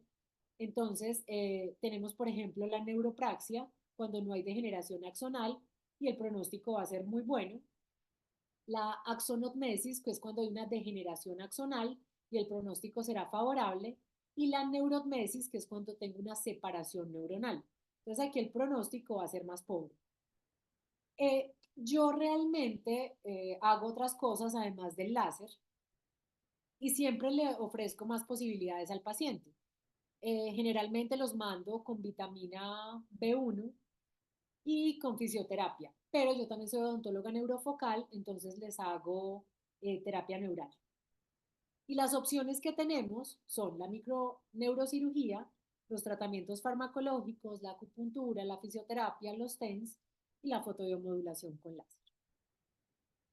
¿Qué láser podemos utilizar? Podemos utilizar diodos rojos o infrarrojos que van desde 660 hasta 980 nanómetros. Aplicamos de 4 a 8 joules por centímetro cuadrado, entre 30 y 90 segundos por punto, en modo continuo, de 6 a 12 sesiones. La primera semana yo intento hacer 3 y a partir de allí hago una por semana. Supremamente importante, la escala análoga visual. Y con esto le vamos a garantizar al paciente una recuperación del 80 al 100%. Y los casos que les voy a mostrar, pues son casos un poquito más complejos, pues o que me ha pasado algo particular con ese paciente. Entonces, este paciente tuvo una cirugía ortognática un año previo a que consultara por la parestesia y yo siempre en la primera sesión les hago un mapeo de la zona. Entonces aquí vemos cuál fue la zona con la parestesia. Sigo haciéndole las sesiones. En la cuarta sesión el señor me dice, es que yo ahora siento que tengo más dormido el labio. Le hago el mapeo y vemos que ya vamos hasta la línea media. Pues se imaginarán mi susto, pero fui supremamente honesta con el señor y le dije, no tengo la menor idea qué está pasando. Pero si usted quiere, continuamos con las sesiones y vamos evaluando a ver qué. En la sexta sesión ya la zona era pues más pequeña y en la octava sesión ya era muy poquitico. Ya él podía comer sin problema, no se le regaba la comida, que era su mayor preocupación, que en cenas de trabajo pues el señor estaba con toda la comida por fuera y no se podía afeitar bien porque se cortaba. Entonces pasamos de esto a esto en 8 sesiones, pues realmente muy bien. Por lo que me llama la atención es que él nunca tuvo parestesia en esta zona. Pero, pero pues, si me preguntan la razón, no tengo la menor idea. Protocolo de irradiación, 6 joules por centímetro cuadrado, extraoral, intraoral, 4 joules por centímetro cuadrado. La primera semana 2 sesiones y luego una sesión semanal hasta completar las 8 sesiones. Aquí tenemos otra paciente, ella le hicieron cirugía ortognática y después de la cirugía ortognática quedó con una desviación. Entonces ella consulta a otro cirujano y le hacen después solamente una mentoplastia. Lo que me parece interesante es que esta paciente le hicieron un procedimiento súper pequeñito en el mentón y si se dan cuenta, a los 8 días se ve más inflamada que el paciente que les presenté de la cirugía ortognática y la rinoplastia. Entonces, estas fueron las fotos iniciales. El labio tiene una forma ligeramente asimétrica. Así estaba la paciente a los 8 días de la cirugía, pues se ve más inflamada que en los otros casos. Y este fue el procedimiento que le hicieron. Movieron el mentón un poquitito para centrarlo. Aquí vemos el procedimiento quirúrgico y la paciente llama al cirujano un mes después y le dice, usted me dejó deforme la cara. Yo empiezo a hacerle las irradiaciones, ella no vivía en Bogotá, entonces solamente le hice 4 sesiones, pero vemos cómo en tan poquito tiempo logramos un cambio de todo el mentón a solamente un área y vemos cómo va cambiando la forma del labio. Así quedó la paciente ya así quedó la paciente 4 meses después en su control postquirúrgico. Entonces, los objetivos en estas parestesias son acelerar la regeneración del tejido nervioso lesionado, estimular todos los tejidos nerviosos adyacentes o contralaterales, biomodular la respuesta nerviosa que conduce a la normalidad del umbral del potencial de acción, disminuir la síntesis de los mediadores inflamatorios en el tejido neural, la maduración y una regeneración más rápida. Y este era el artículo que les decía ahorita. El objetivo de esta investigación fue evaluar la efectividad del láser en la recuperación neurosensorial después de la osteotomía sagital de rama. Entonces ellos tomaron 20 pacientes clase 2 esquelética, le hicieron irradiación intra y extraoral unilateral y simularon la aplicación del otro lado. Los pacientes fueron divididos en 2 grupos. El grupo 1 eran los pacientes con un posoperatorio corto de 30 días y el grupo 2 pacientes con eh, anomalidades sensoriales que persistían después de 6 meses. Entonces a estos los llamaron el posoperatorio tardío, que eran pacientes con 6 meses a un año de cirugía.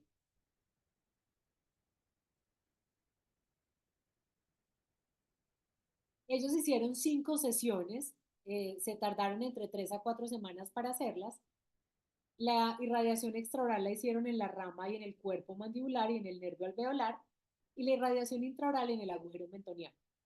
Entonces, lo que ellos encontraron fue que el grupo control mejoró con el periodo de seguimiento. O sea, no estaban irradiando ese lado, pero igual mejoró.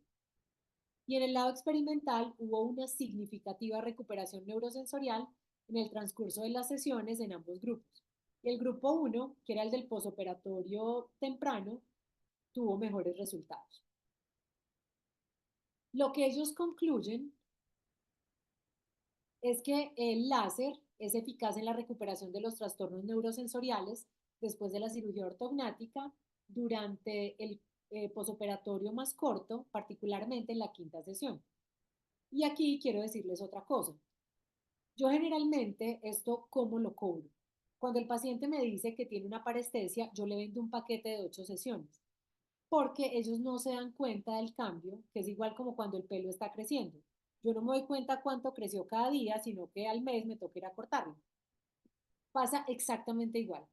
Por eso siempre es importante que hagamos el mapeo de la zona y que después le demos un espejo al paciente y que le mostremos cuáles son las áreas donde siente, cuáles son las que no siente, para que se dé cuenta que el tratamiento realmente funciona. Y pues a mí me llegan los pacientes muchas veces después de la cirugía. Entonces, yo empecé a hacerle las irradiaciones y yo le veía el labio, o sea, sí mejoraba la parestesia, pero el labio siempre lo veía como súper caído y yo decía, bueno, hay algo que estoy haciendo mal. Entonces hablé con el cirujano, yo a ella la conocí el día de la cirugía. Entonces hablo con el cirujano y le digo, ven, compárteme las fotos iniciales porque yo la estoy viendo muy rara. Claro, es una paciente que tenía una microsomía hemifacial. Entonces, si vemos la foto inicial, desde siempre tuvo esa simetría. Entonces, aquí vemos la oreja más caída, vemos también la órbita más caído, la forma de la sonrisa. Entonces, pues las asimetrías son por dos razones. Una, como en este caso, que es una paciente clase 2. Entonces, cuando es clase 2 hablamos de microsomías, o cuando son clase 3 hablamos generalmente de hiperplasias condilares. Entonces, esto también nos ayuda al diagnóstico. Y de verdad me frustré un montón cuando veía que la paciente no tenía como cambios significativos. Y quise traer el video de la irradiación para que se den cuenta. ¿Verdad? Quise mostrar el video de la irradiación el día de la cirugía para que se den cuenta que 4 horas después del procedimiento ya se veía súper inflamada.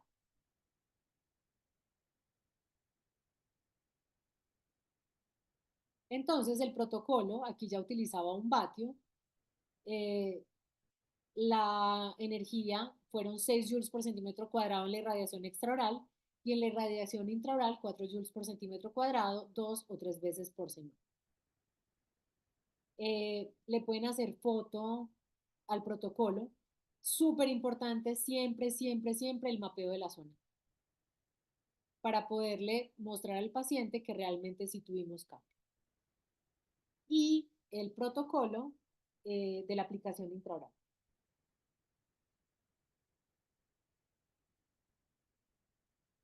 Bueno, los pacientes de ortodoncia también se quejan muchas veces de los dolores en la articulación temporomandibular. Cuando yo empiezo a mover los dientes, ellos ya no saben en qué posición ubicar la mandíbula, entonces todo empieza a doler, no en todos los casos. O muchas veces los pacientes llegan remitidos por los rehabilitadores porque su motivo de consulta es el dolor en la articulación temporomandibular. Y realmente pues hay otros tipos de dolores que también podemos manejar. Entonces el dolor ya sabemos que es una experiencia sensorial, emocional, desagradable, asociada potencialmente a una lesión o a un desorden. Nosotros el dolor lo podemos clasificar de múltiples maneras. Cuando nosotros lo hacemos en función a la temporalidad, vamos a hablar de dolores agudos y dolores crónicos. Pero cuando lo hacemos en relación a la fisiopatología, lo dividimos en nociceptivo, neuropático y dolores centrales. ¿Esto por qué es importante? Porque cuando el dolor es nociceptivo o neuropático, yo lo puedo manejar supremamente bien con la fotobiomodulación. Pero cuando es un dolor central que surge del daño al sistema nervioso central, no podemos tratarlo con la fotobiomodulación. Entonces, por eso es súper importante hacer un buen diagnóstico, identificar el tipo de dolor para no ofrecer un tratamiento que no vaya a tener buenos resultados. Entonces, es la fisiología del dolor. Los estímulos causantes del dolor se llaman noxas y son detectados por los nociceptores periféricos, que son los que tenemos acá. Estos nociceptores son las fibras C, que son las amielínicas, o las fibras A delta, que son las mielínicas. Y ellas van a responder selectivamente dependiendo del estímulo que yo aplique. Estos nociceptores son unas terminaciones nerviosas libres que van a tener sus cuerpos en los ganglios de las raíces dorsales, en la terminación del asta dorsal de la médula espinal. Y ellos se van a ir hasta el tálamo, donde se produce realmente el dolor. Entonces, en el tálamo se activa una neurona de tercer orden que viaja a la corteza somatosensorial y así es como el paciente siente el dolor. Entonces, cuando hablamos de dolores nociceptivos, pues son los más comunes y es una respuesta normal del organismo a una injuria. Por ejemplo, cuando me doy un golpe, cuando toco algo caliente, y es un dolor que se caracteriza por ser punzante y agudo. El objetivo de esta forma del dolor es prevenirnos de un daño mayor. Por ejemplo, si pongo la mano en una superficie caliente. En el caso del dolor neuropático, pues es una respuesta anormal e implica cambios en la fisiología. Es el resultado del daño o la disfunción del sistema nervioso periférico o central y el diagnóstico es sugerido porque el dolor es desproporcionado con respecto a una lesión tisular. Los pacientes dicen que se percibe como una quemazón, como un hormigueo o una hipersensibilidad al roce o al frío. Puede ser también secundario a una intervención quirúrgica, a una lesión herpética, a una lesión medular por virus de inmunodeficiencia humana o por neuralgias faciales, sobre todo en el trigémino.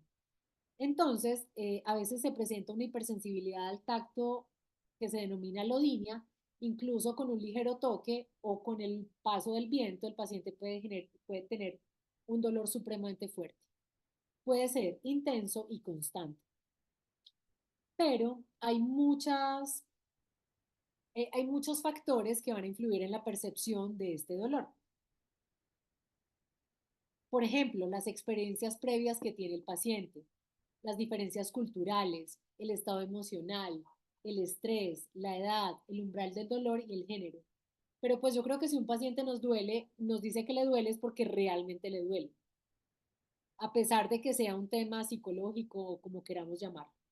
Entonces, los dolores de la articulación tienen múltiples etiologías y tienen una mayor prevalencia entre pacientes de 20 a 40 años. Y es la mayor causa de dolor orofacial que no tenga un origen dental.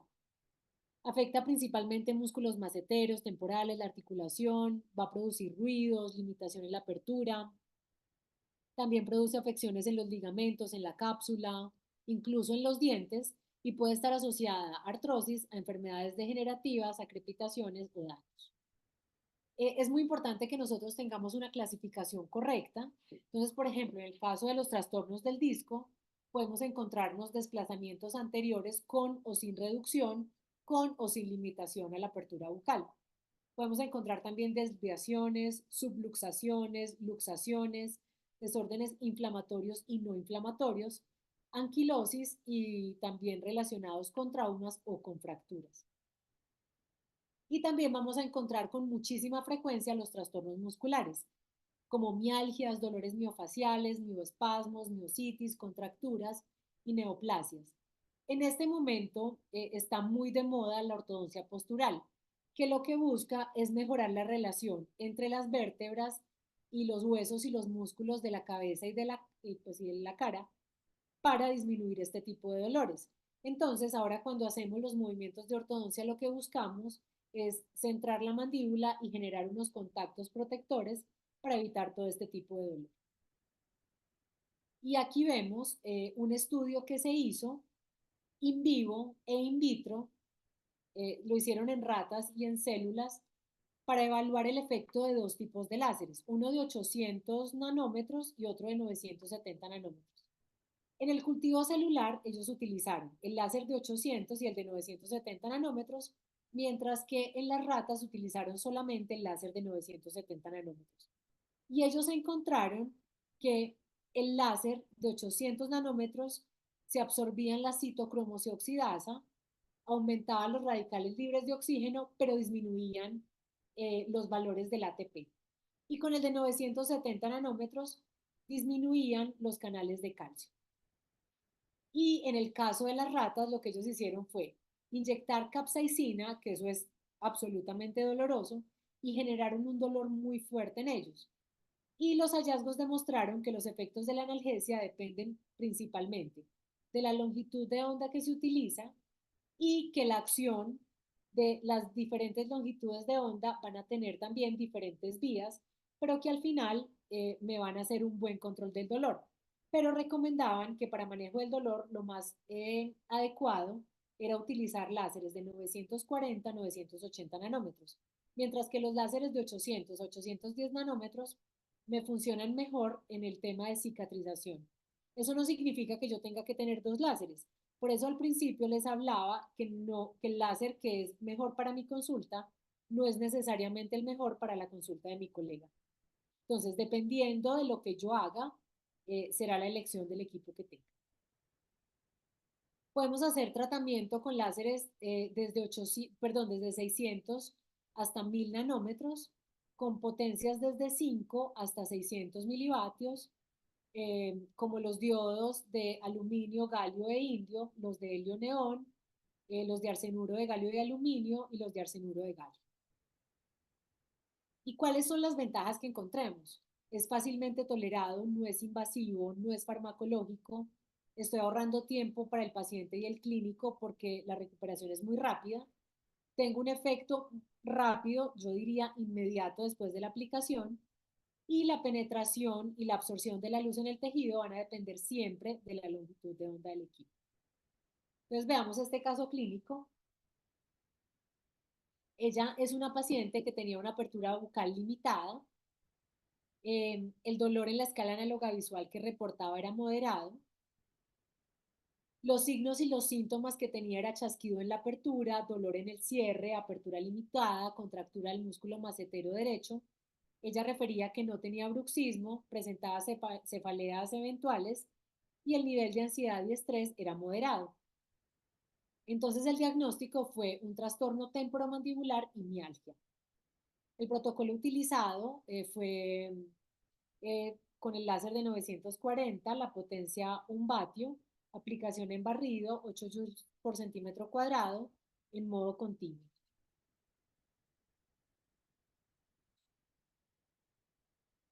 Siempre hacemos palpación de los músculos que tienen dolor. Entonces hicimos aplicación en la ATM, en el macetero y en el temporal y empezamos a ver los cambios que tuvo. Inició con una apertura de 23 milímetros. En la tercera aplicación, que fue a los 6 días, ya su apertura era de 39 milímetros y el dolor era moderado, bajó de 5 a 3. Y en la quinta aplicación, a los 12 días, ya no tenía dolor y su apertura era de 42 milímetros. Entonces, pues realmente es un tratamiento muy bueno, pero no nos podemos olvidar del diagnóstico. Es decir, si a esta paciente yo no le doy indicaciones como que no abra mucho la boca al bostezar, que no coma chicle, que la hamburguesa pues se la debe comer con tenedor y cuchillo, si no le doy estas indicaciones, por mucho láser que le pongan, no voy a mejorar su sintomatología y también debo tratar la causa que originó este dolor. En el caso de la hiperestesia dentinal, ahora pues la estoy viendo con mayor frecuencia y la definimos como un dolor agudo y corto en la dentina cuando está expuesta y se da como respuesta a cambios térmicos, al contacto, a la estimulación química, pero no se puede atribuir a otra causa dental. Entonces, existen diferentes teorías como la teoría hidrodinámica que dice que el estímulo periférico se transmite a la pulpa a través del movimiento de fluidos dentro de los túbulos dentinarios, causando dolor. Entonces, ¿cuáles son los tratamientos que tenemos para esto? Eh, Vamos desde la endodoncia, que es bastante radical, pero pues se han hecho endodoncias por hiperestesias dentinales, restauraciones adhesivas, desensibilizantes como el flúor, gluma, nitrato de potasio, la iontoforesis y la fotobiomodulación. Entonces, tenemos dos protocolos para hacerlo. Lo primero que tenemos que hacer es descartar que haya una caries, que haya una fractura o que haya un contacto prematuro. El primer protocolo es utilizando una potencia de 0,5 vatios, 30 segundos por punto, o hacerlo en barrido y hacer una o más sesiones. Si se dan cuenta, acá ya estamos aplicando 15 joules por centímetro cuadrado. ¿Por qué? Porque lo que yo quiero es inhibir. Entonces, por esta razón es que aumento el tiempo y la potencia. Y acá pongo punta quirúrgica sin tip, perdón, pieza de mano quirúrgica sin tip. ¿Por qué? Porque hay otro protocolo donde utilizamos el tip, el de cirugía. Se empieza a pasar por toda la zona, 10 segundos en barrido en el surco gingival.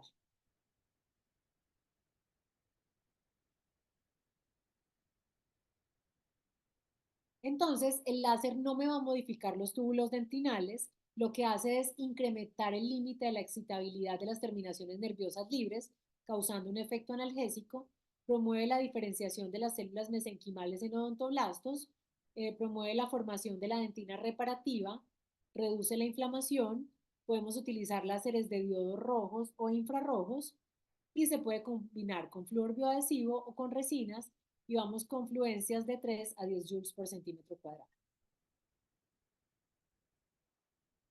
Otra aplicación del láser en ortodoncia, pues sin duda serán las aftas y la estomatitis aftosa recurrente. Este es el caso clínico del periodoncista que trabaja conmigo. Resulta que él tenía esta estomatitis, le daba 2 veces al año, pero cada vez le duraba, no sé, 6 meses. Incluso una vez la tuvo por 8 meses. Le hicieron cualquier cantidad de cosas, todos los exámenes que se puedan imaginar, y luego empecé a irradiarlo. Aquí vemos la fotografía inicial a los 2 días, a los 4 días y a los 8 días. Esto produce un alivio inmediato del dolor y la cicatrización pues también es mucho más rápida. Acá vemos la forma de irradiarlo. Existen también dos protocolos para hacerlo. Una es sin el tip y la otra es utilizando el tip quirúrgico y empiezan a desepitelializar la zona. Pero bueno, pues seguramente ese sería el método de un cirujano, pero yo soy ortodoncista, entonces lo hago viendo la menor cantidad de sangre posible. A él le han hecho muchísimos exámenes porque no han encontrado la causa. Ya le hicieron pruebas inmunológicas, todo lo que se puedan imaginar. Y en este momento pues le sigue apareciendo, pero cada vez menos. Entonces aquí tenemos el protocolo, 3 vatios, 60 segundos por punto. Si se dan cuenta, aquí ya utilizo más tiempo. Y voy a 18 joules por centímetro cuadrado, porque lo que yo quiero es inhibir ese proceso que él tiene en ese momento. Y con pieza quirúrgica sin el tip.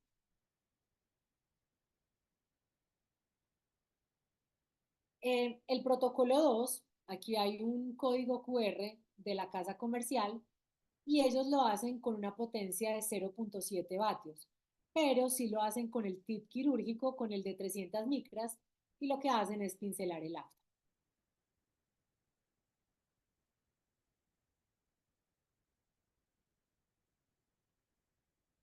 Bueno, en el caso de trauma, este fue el paciente que les mostré ahorita.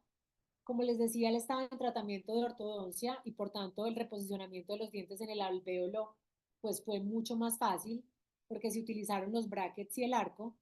Ese arco se utilizó como férula semirrígida, se le recomendó al paciente que tuviera una dieta blanda y empezamos las irradiaciones con el láser de diodo. Entonces, los estudios demuestran que la irradiación en estos casos, pues realmente tiene muchos beneficios en la parte del hueso, en la parte de la herida, de la cicatrización, estimulando las células para que la recuperación sea mucho más rápido, etcétera.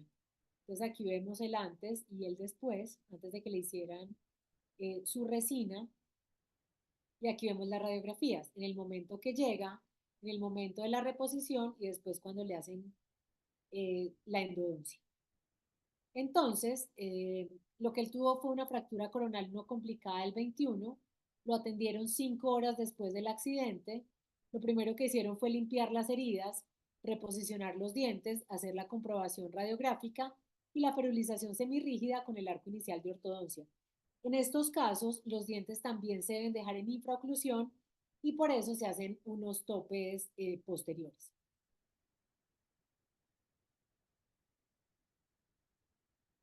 Y este es un artículo de fotobiomodulación y fotomedicina y el objetivo era examinar la evidencia para el uso de tratamientos biofotónicos de baja potencia en odontología pediátrica.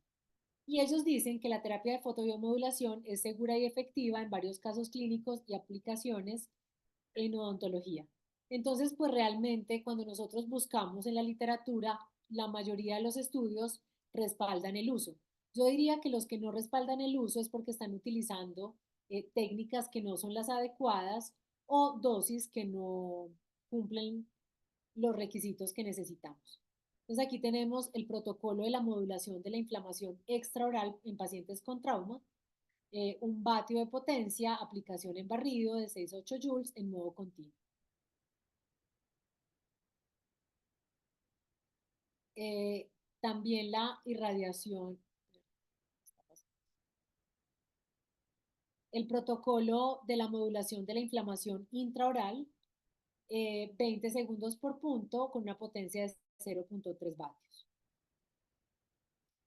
Y ya en casos pues más específicos, casos de pequeñas cirugías orales, como esta paciente que tenía un mucosele, ella estaba sistémicamente sana, pero se mordía con mucha frecuencia este mucosele, entonces se le generó un traumatismo de las glándulas salivares menores que tenía extravasación de mucina en el estroma del tejido conectivo circundante. Entonces, soy súper redundante con el tema del diagnóstico. Siempre es muy importante saber si fue un lipoma, un hemangioma, una lesión tumoral, un carcinoma, o una lesión de ampolla vesicular. Por eso es que siempre tenemos que, y perdón, siempre tenemos que quitar estas lesiones y mandarlas a que le hagan una biopsia. Aquí vemos el procedimiento quirúrgico y el seguimiento que se hizo a los 2, a los 4, a los 6 días y a las 2 semanas. Nosotros tenemos otros tratamientos, el láser no es la única opción.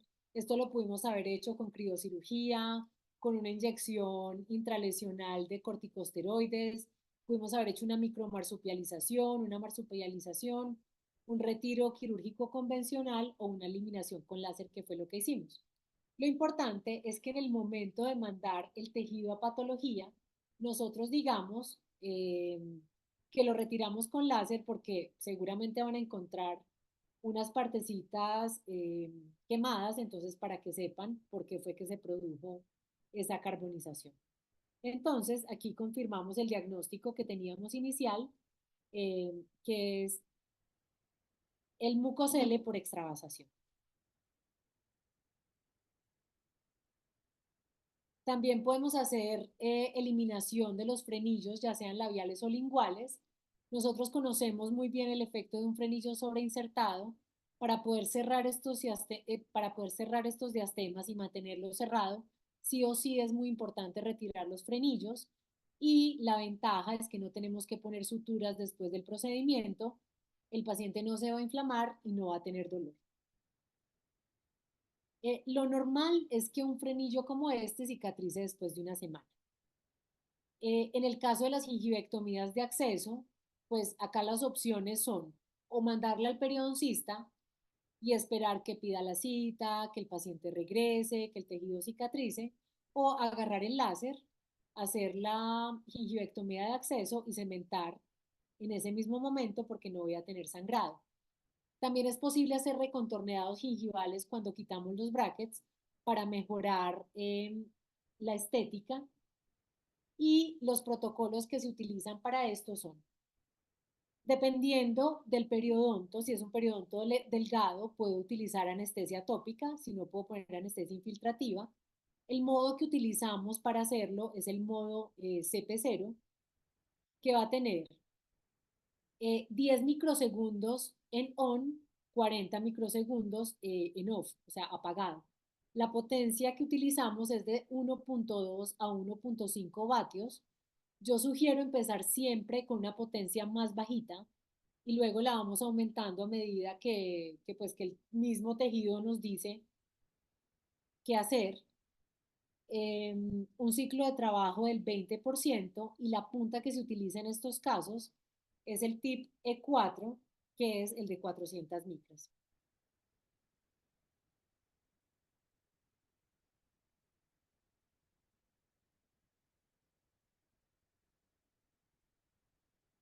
Muy importante que doblemos siempre la punta y que cuando hagamos el doblez no sea en ángulo recto porque la vamos a dañar. Entonces, les presento este dispositivo diseñado por el doctor Hernán Giraldo, en el que logramos hacer el doblez en un ángulo que no sea recto. Aquí tenemos el protocolo que recomienda la casa comercial. Acá tenemos el caso de una frenillectomía. Vemos que no hay sangrado, eh, pues el paciente realmente no siente mayor molestia. Y aquí vemos las potencias con lo que lo utilizamos.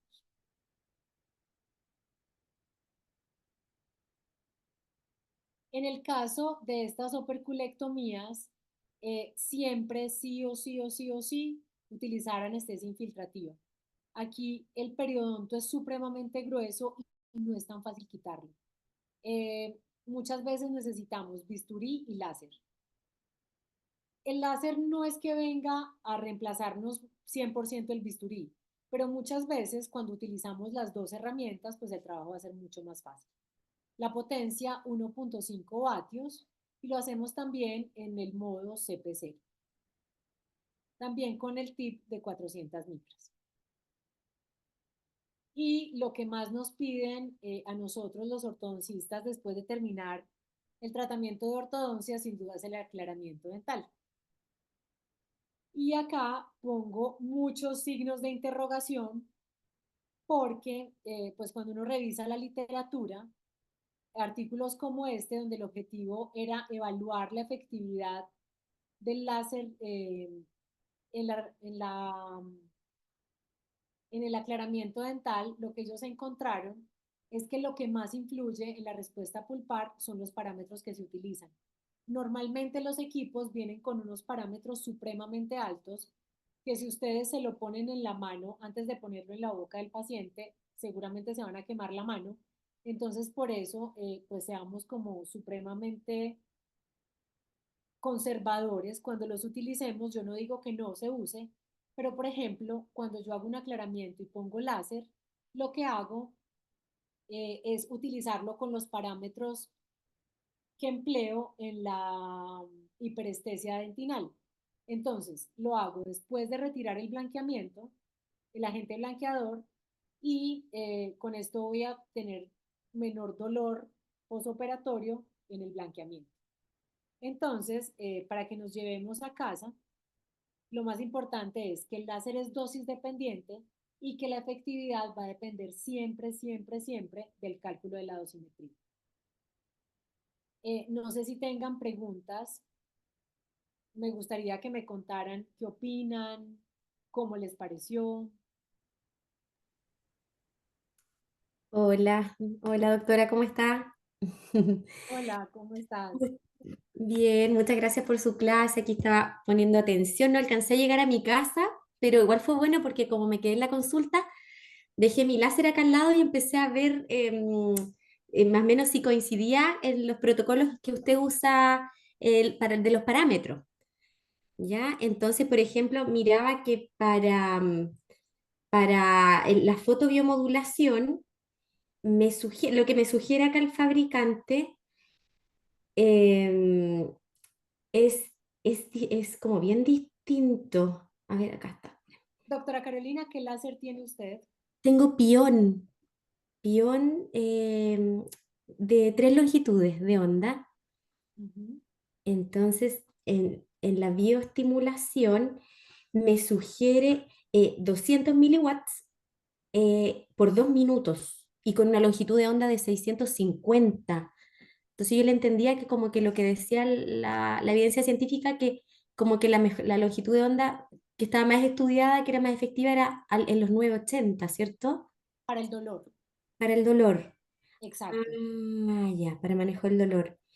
Y, y entonces, porque claro, yo tengo 980 acá. Entonces tendría que usar para manejo del dolor esa longitud de onda.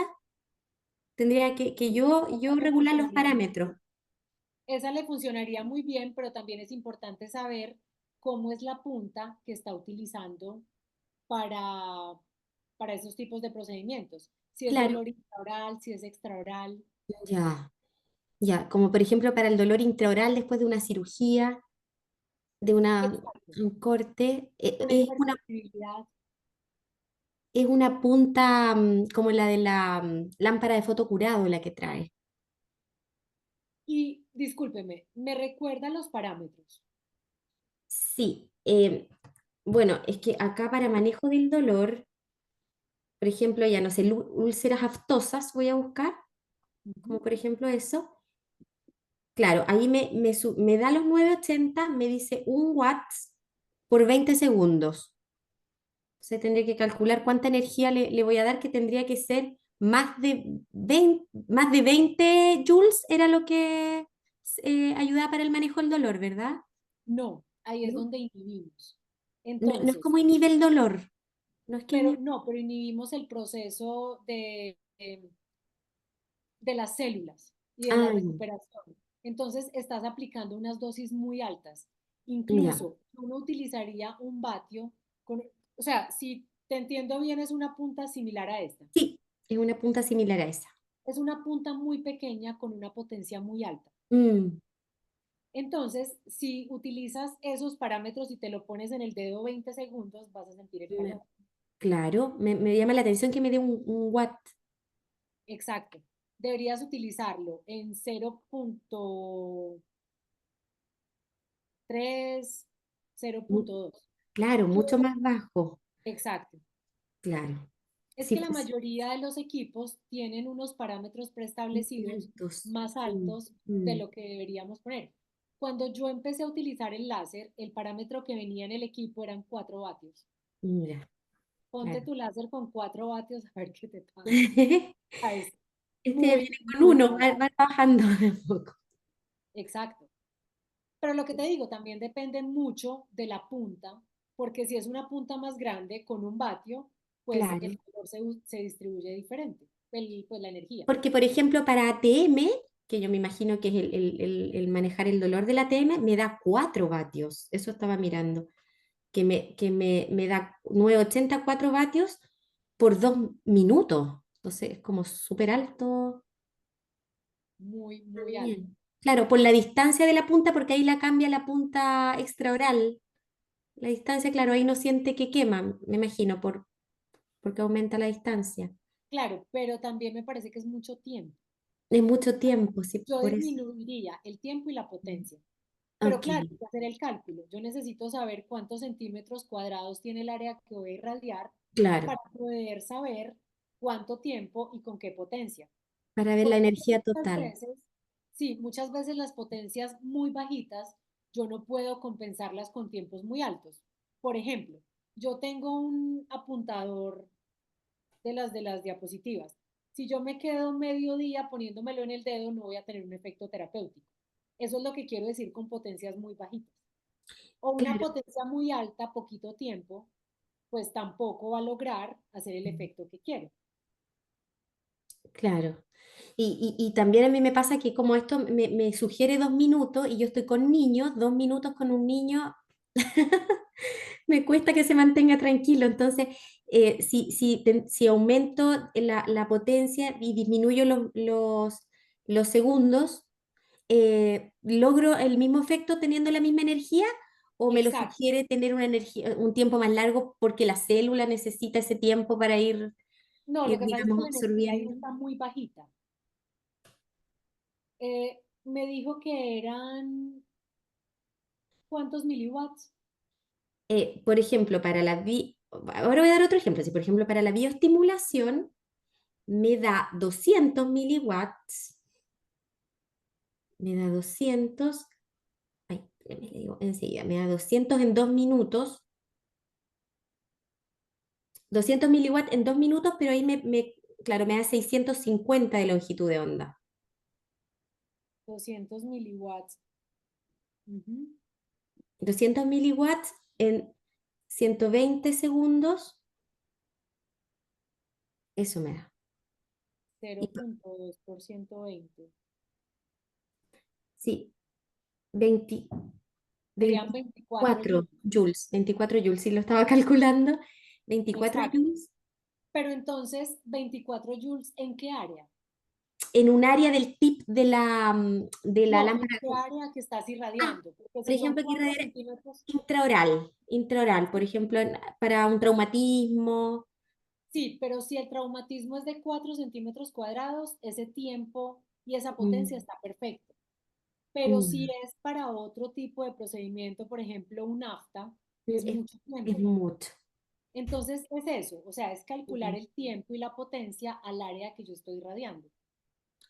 Claro, porque como me lo da o sea, el área del tip, yo no sé si es que me la da para siempre estar fija con el tip en ese lugar, para una lesión o una zona que abarque ese mismo diámetro, o eso es lo que no sé, o yo tengo que en esos mismos 2 minutos ir cambiando, pero no sé cuántos segundos ir por cada zona de la lesión. Claro, la idea es que lo máximo que apliquemos sean 10 joules por centímetro cuadrado. Y si ahí Ya, estamos aplicando 24, digamos que te daría 2,5, dos y 3 medio centímetros. centímetros. Exacto. Entonces, si es una zona muy pequeñita, pues no haces los 2 minutos, sino que haces 1 minuto. Claro, ya. Gracias, doctora. No, con Muchas muchísimo gusto. gracias. Doctora, una consulta. Uno de los casos que mostró sobre parestesia, creo que había dicho que era un caso que había puesto unos puntitos para señalizar la parte que el paciente estaba con este entumecimiento o adormecimiento y que al pasar unos días había aumentado un poquito esa sensación. De su experiencia, lo que ha visto, lo que ha leído, ¿cuán normal es que se exacerbe esta sensación? O por o primera vez que le había pasado, si lo había leído antes. No, no he encontrado literatura, me parece lo más raro del mundo y por eso siempre lo muestro, porque fue como súper retador para mí que me pasara esto. Además, imagínense mi cara de terror cuando yo le digo, no, pero no es normal, venga, le muestro la foto anterior y miro la foto y yo como, ¿y ahora qué digo? ¿Qué hago? O sea, no, realmente me preocupé. Lo que pasa es que, y me pareció arriesgado decirle sigamos, pero pues lo hice porque yo confío realmente en el láser. Y al final, pues si nos damos cuenta, mejoró muchísimo, pero la zona que quedó con parestesia nunca tuvo parestesia al principio. Claro, entonces en la literatura no estaría descrito que puede ocurrir este efecto secundario. No, yo nunca he encontrado nada de esto. Y lo curioso es que él es un paciente del cirujano que le dijo a la niña que no se podía poner láser. Entonces él fue mi segundo paciente de ese cirujano y yo decía como, va a decir, tenía razón. No, muchas gracias por compartir esos casos porque al final uno igual tiene que saber que existe la posibilidad de, independiente que no lo vea en la literatura, es lo que uno ve en la clínica. Así que Exacto. agradecida por mostrar esos casos que a veces quizás hay colegas que no lo presentarían. Así que muchas gracias. No, y yo prefiero contarles que al principio lo que hacía era inhibir el movimiento, quemé un paciente, lo que pasa es que no le tomé fotos. Em, Les mostré que el equipo mío es el EPIC, y que la punta la utilizo sin tip. Entonces, en esa época no existían láseres con puntas como esta. Me llega mi equipo, yo también me meto toda feliz a mirar los parámetros. No hice muy bien el cálculo, seguramente porque ya creía que sabía mucho. No sé la verdad por qué no hice el cálculo. Y empiezo a irradiarlo. Chan, chan, chan. Un paciente con apiñamiento severo, yo creo que es el paciente con el apiñamiento más severo que he tenido. 4 exodoncias en esa cita, cementación. Entonces yo dije, no, pues voy a quedar como una princesa. porque no le va a doler ni la exodoncia, ni la cementación. Le quito las gafas y este niño lloraba y lloraba. Yo, ¿qué te pasó? Me dice, es que esa lucecita duele mucho. Y yo como, ¿por qué no me dijiste antes? Estaba súper quemado, tenía pues lesiones, la quemadura era blanca. Y yo decía, ¿y ahora qué hago? O sea, le pongo láser para la cicatrización. O sea, no, fue horrible, en serio. Y a mí me gusta contar esas cosas porque pues prefiero que aprendan de mis errores y no de que todo es maravilloso y vivo en el país de las maravillas. Entonces, sí, esas son cosas que pasan en la vida real.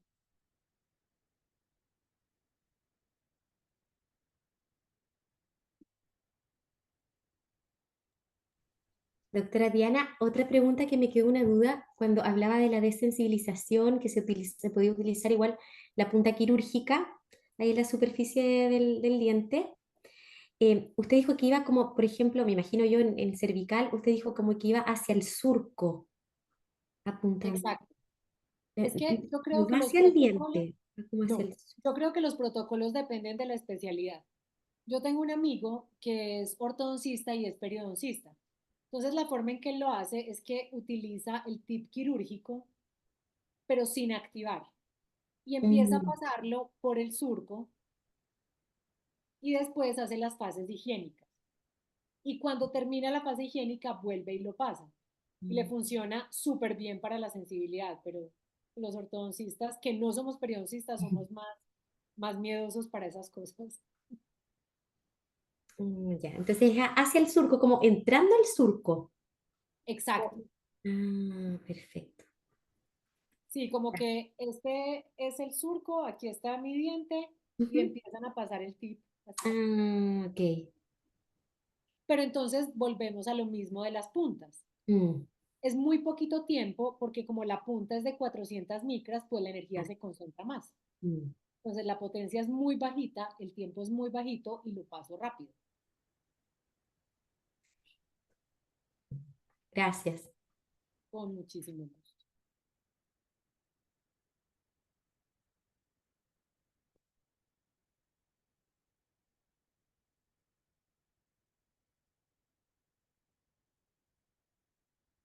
¿Alguien más? Tenemos ortodoncistas por acá. ¿Habrán más dudas? Hernán, Patricio. No tenemos ortodoncistas, Diana. Entonces se aburrieron un montón con los fibroblastos y el Ranqui, el Ranquele y la PUI. No, pero es súper interesante. Estuvo muy entretenida la clase. Bueno, espero que les haya gustado mucho. Sí.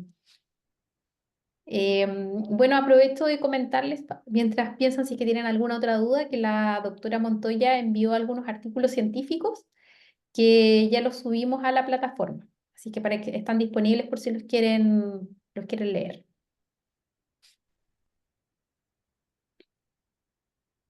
Creo que no hay más dudas, Diana.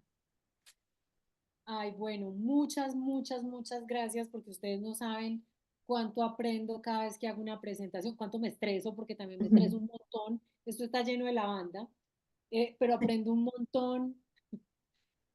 Me encanta cuando me hacen preguntas que no sé responder, como la de este señor, porque pues como que me animan a seguir y de verdad espero que nos veamos en Brasil. Vayan, anímense. Sí. Bueno, muchas gracias, Diana, por tu clase, muy entretenida. Recordarle a los colegas que nos vemos en agosto ya para una nueva jornada. Y eso, espero que tengan todos un muy buen fin de semana. Muchas gracias nuevamente, Diana, por acompañarnos hoy día y por enviar también material de apoyo. Gracias a ustedes. Que estén todos muy bien. Nos vemos. Gracias. Chao, buen fin de Chao. semana. Igual.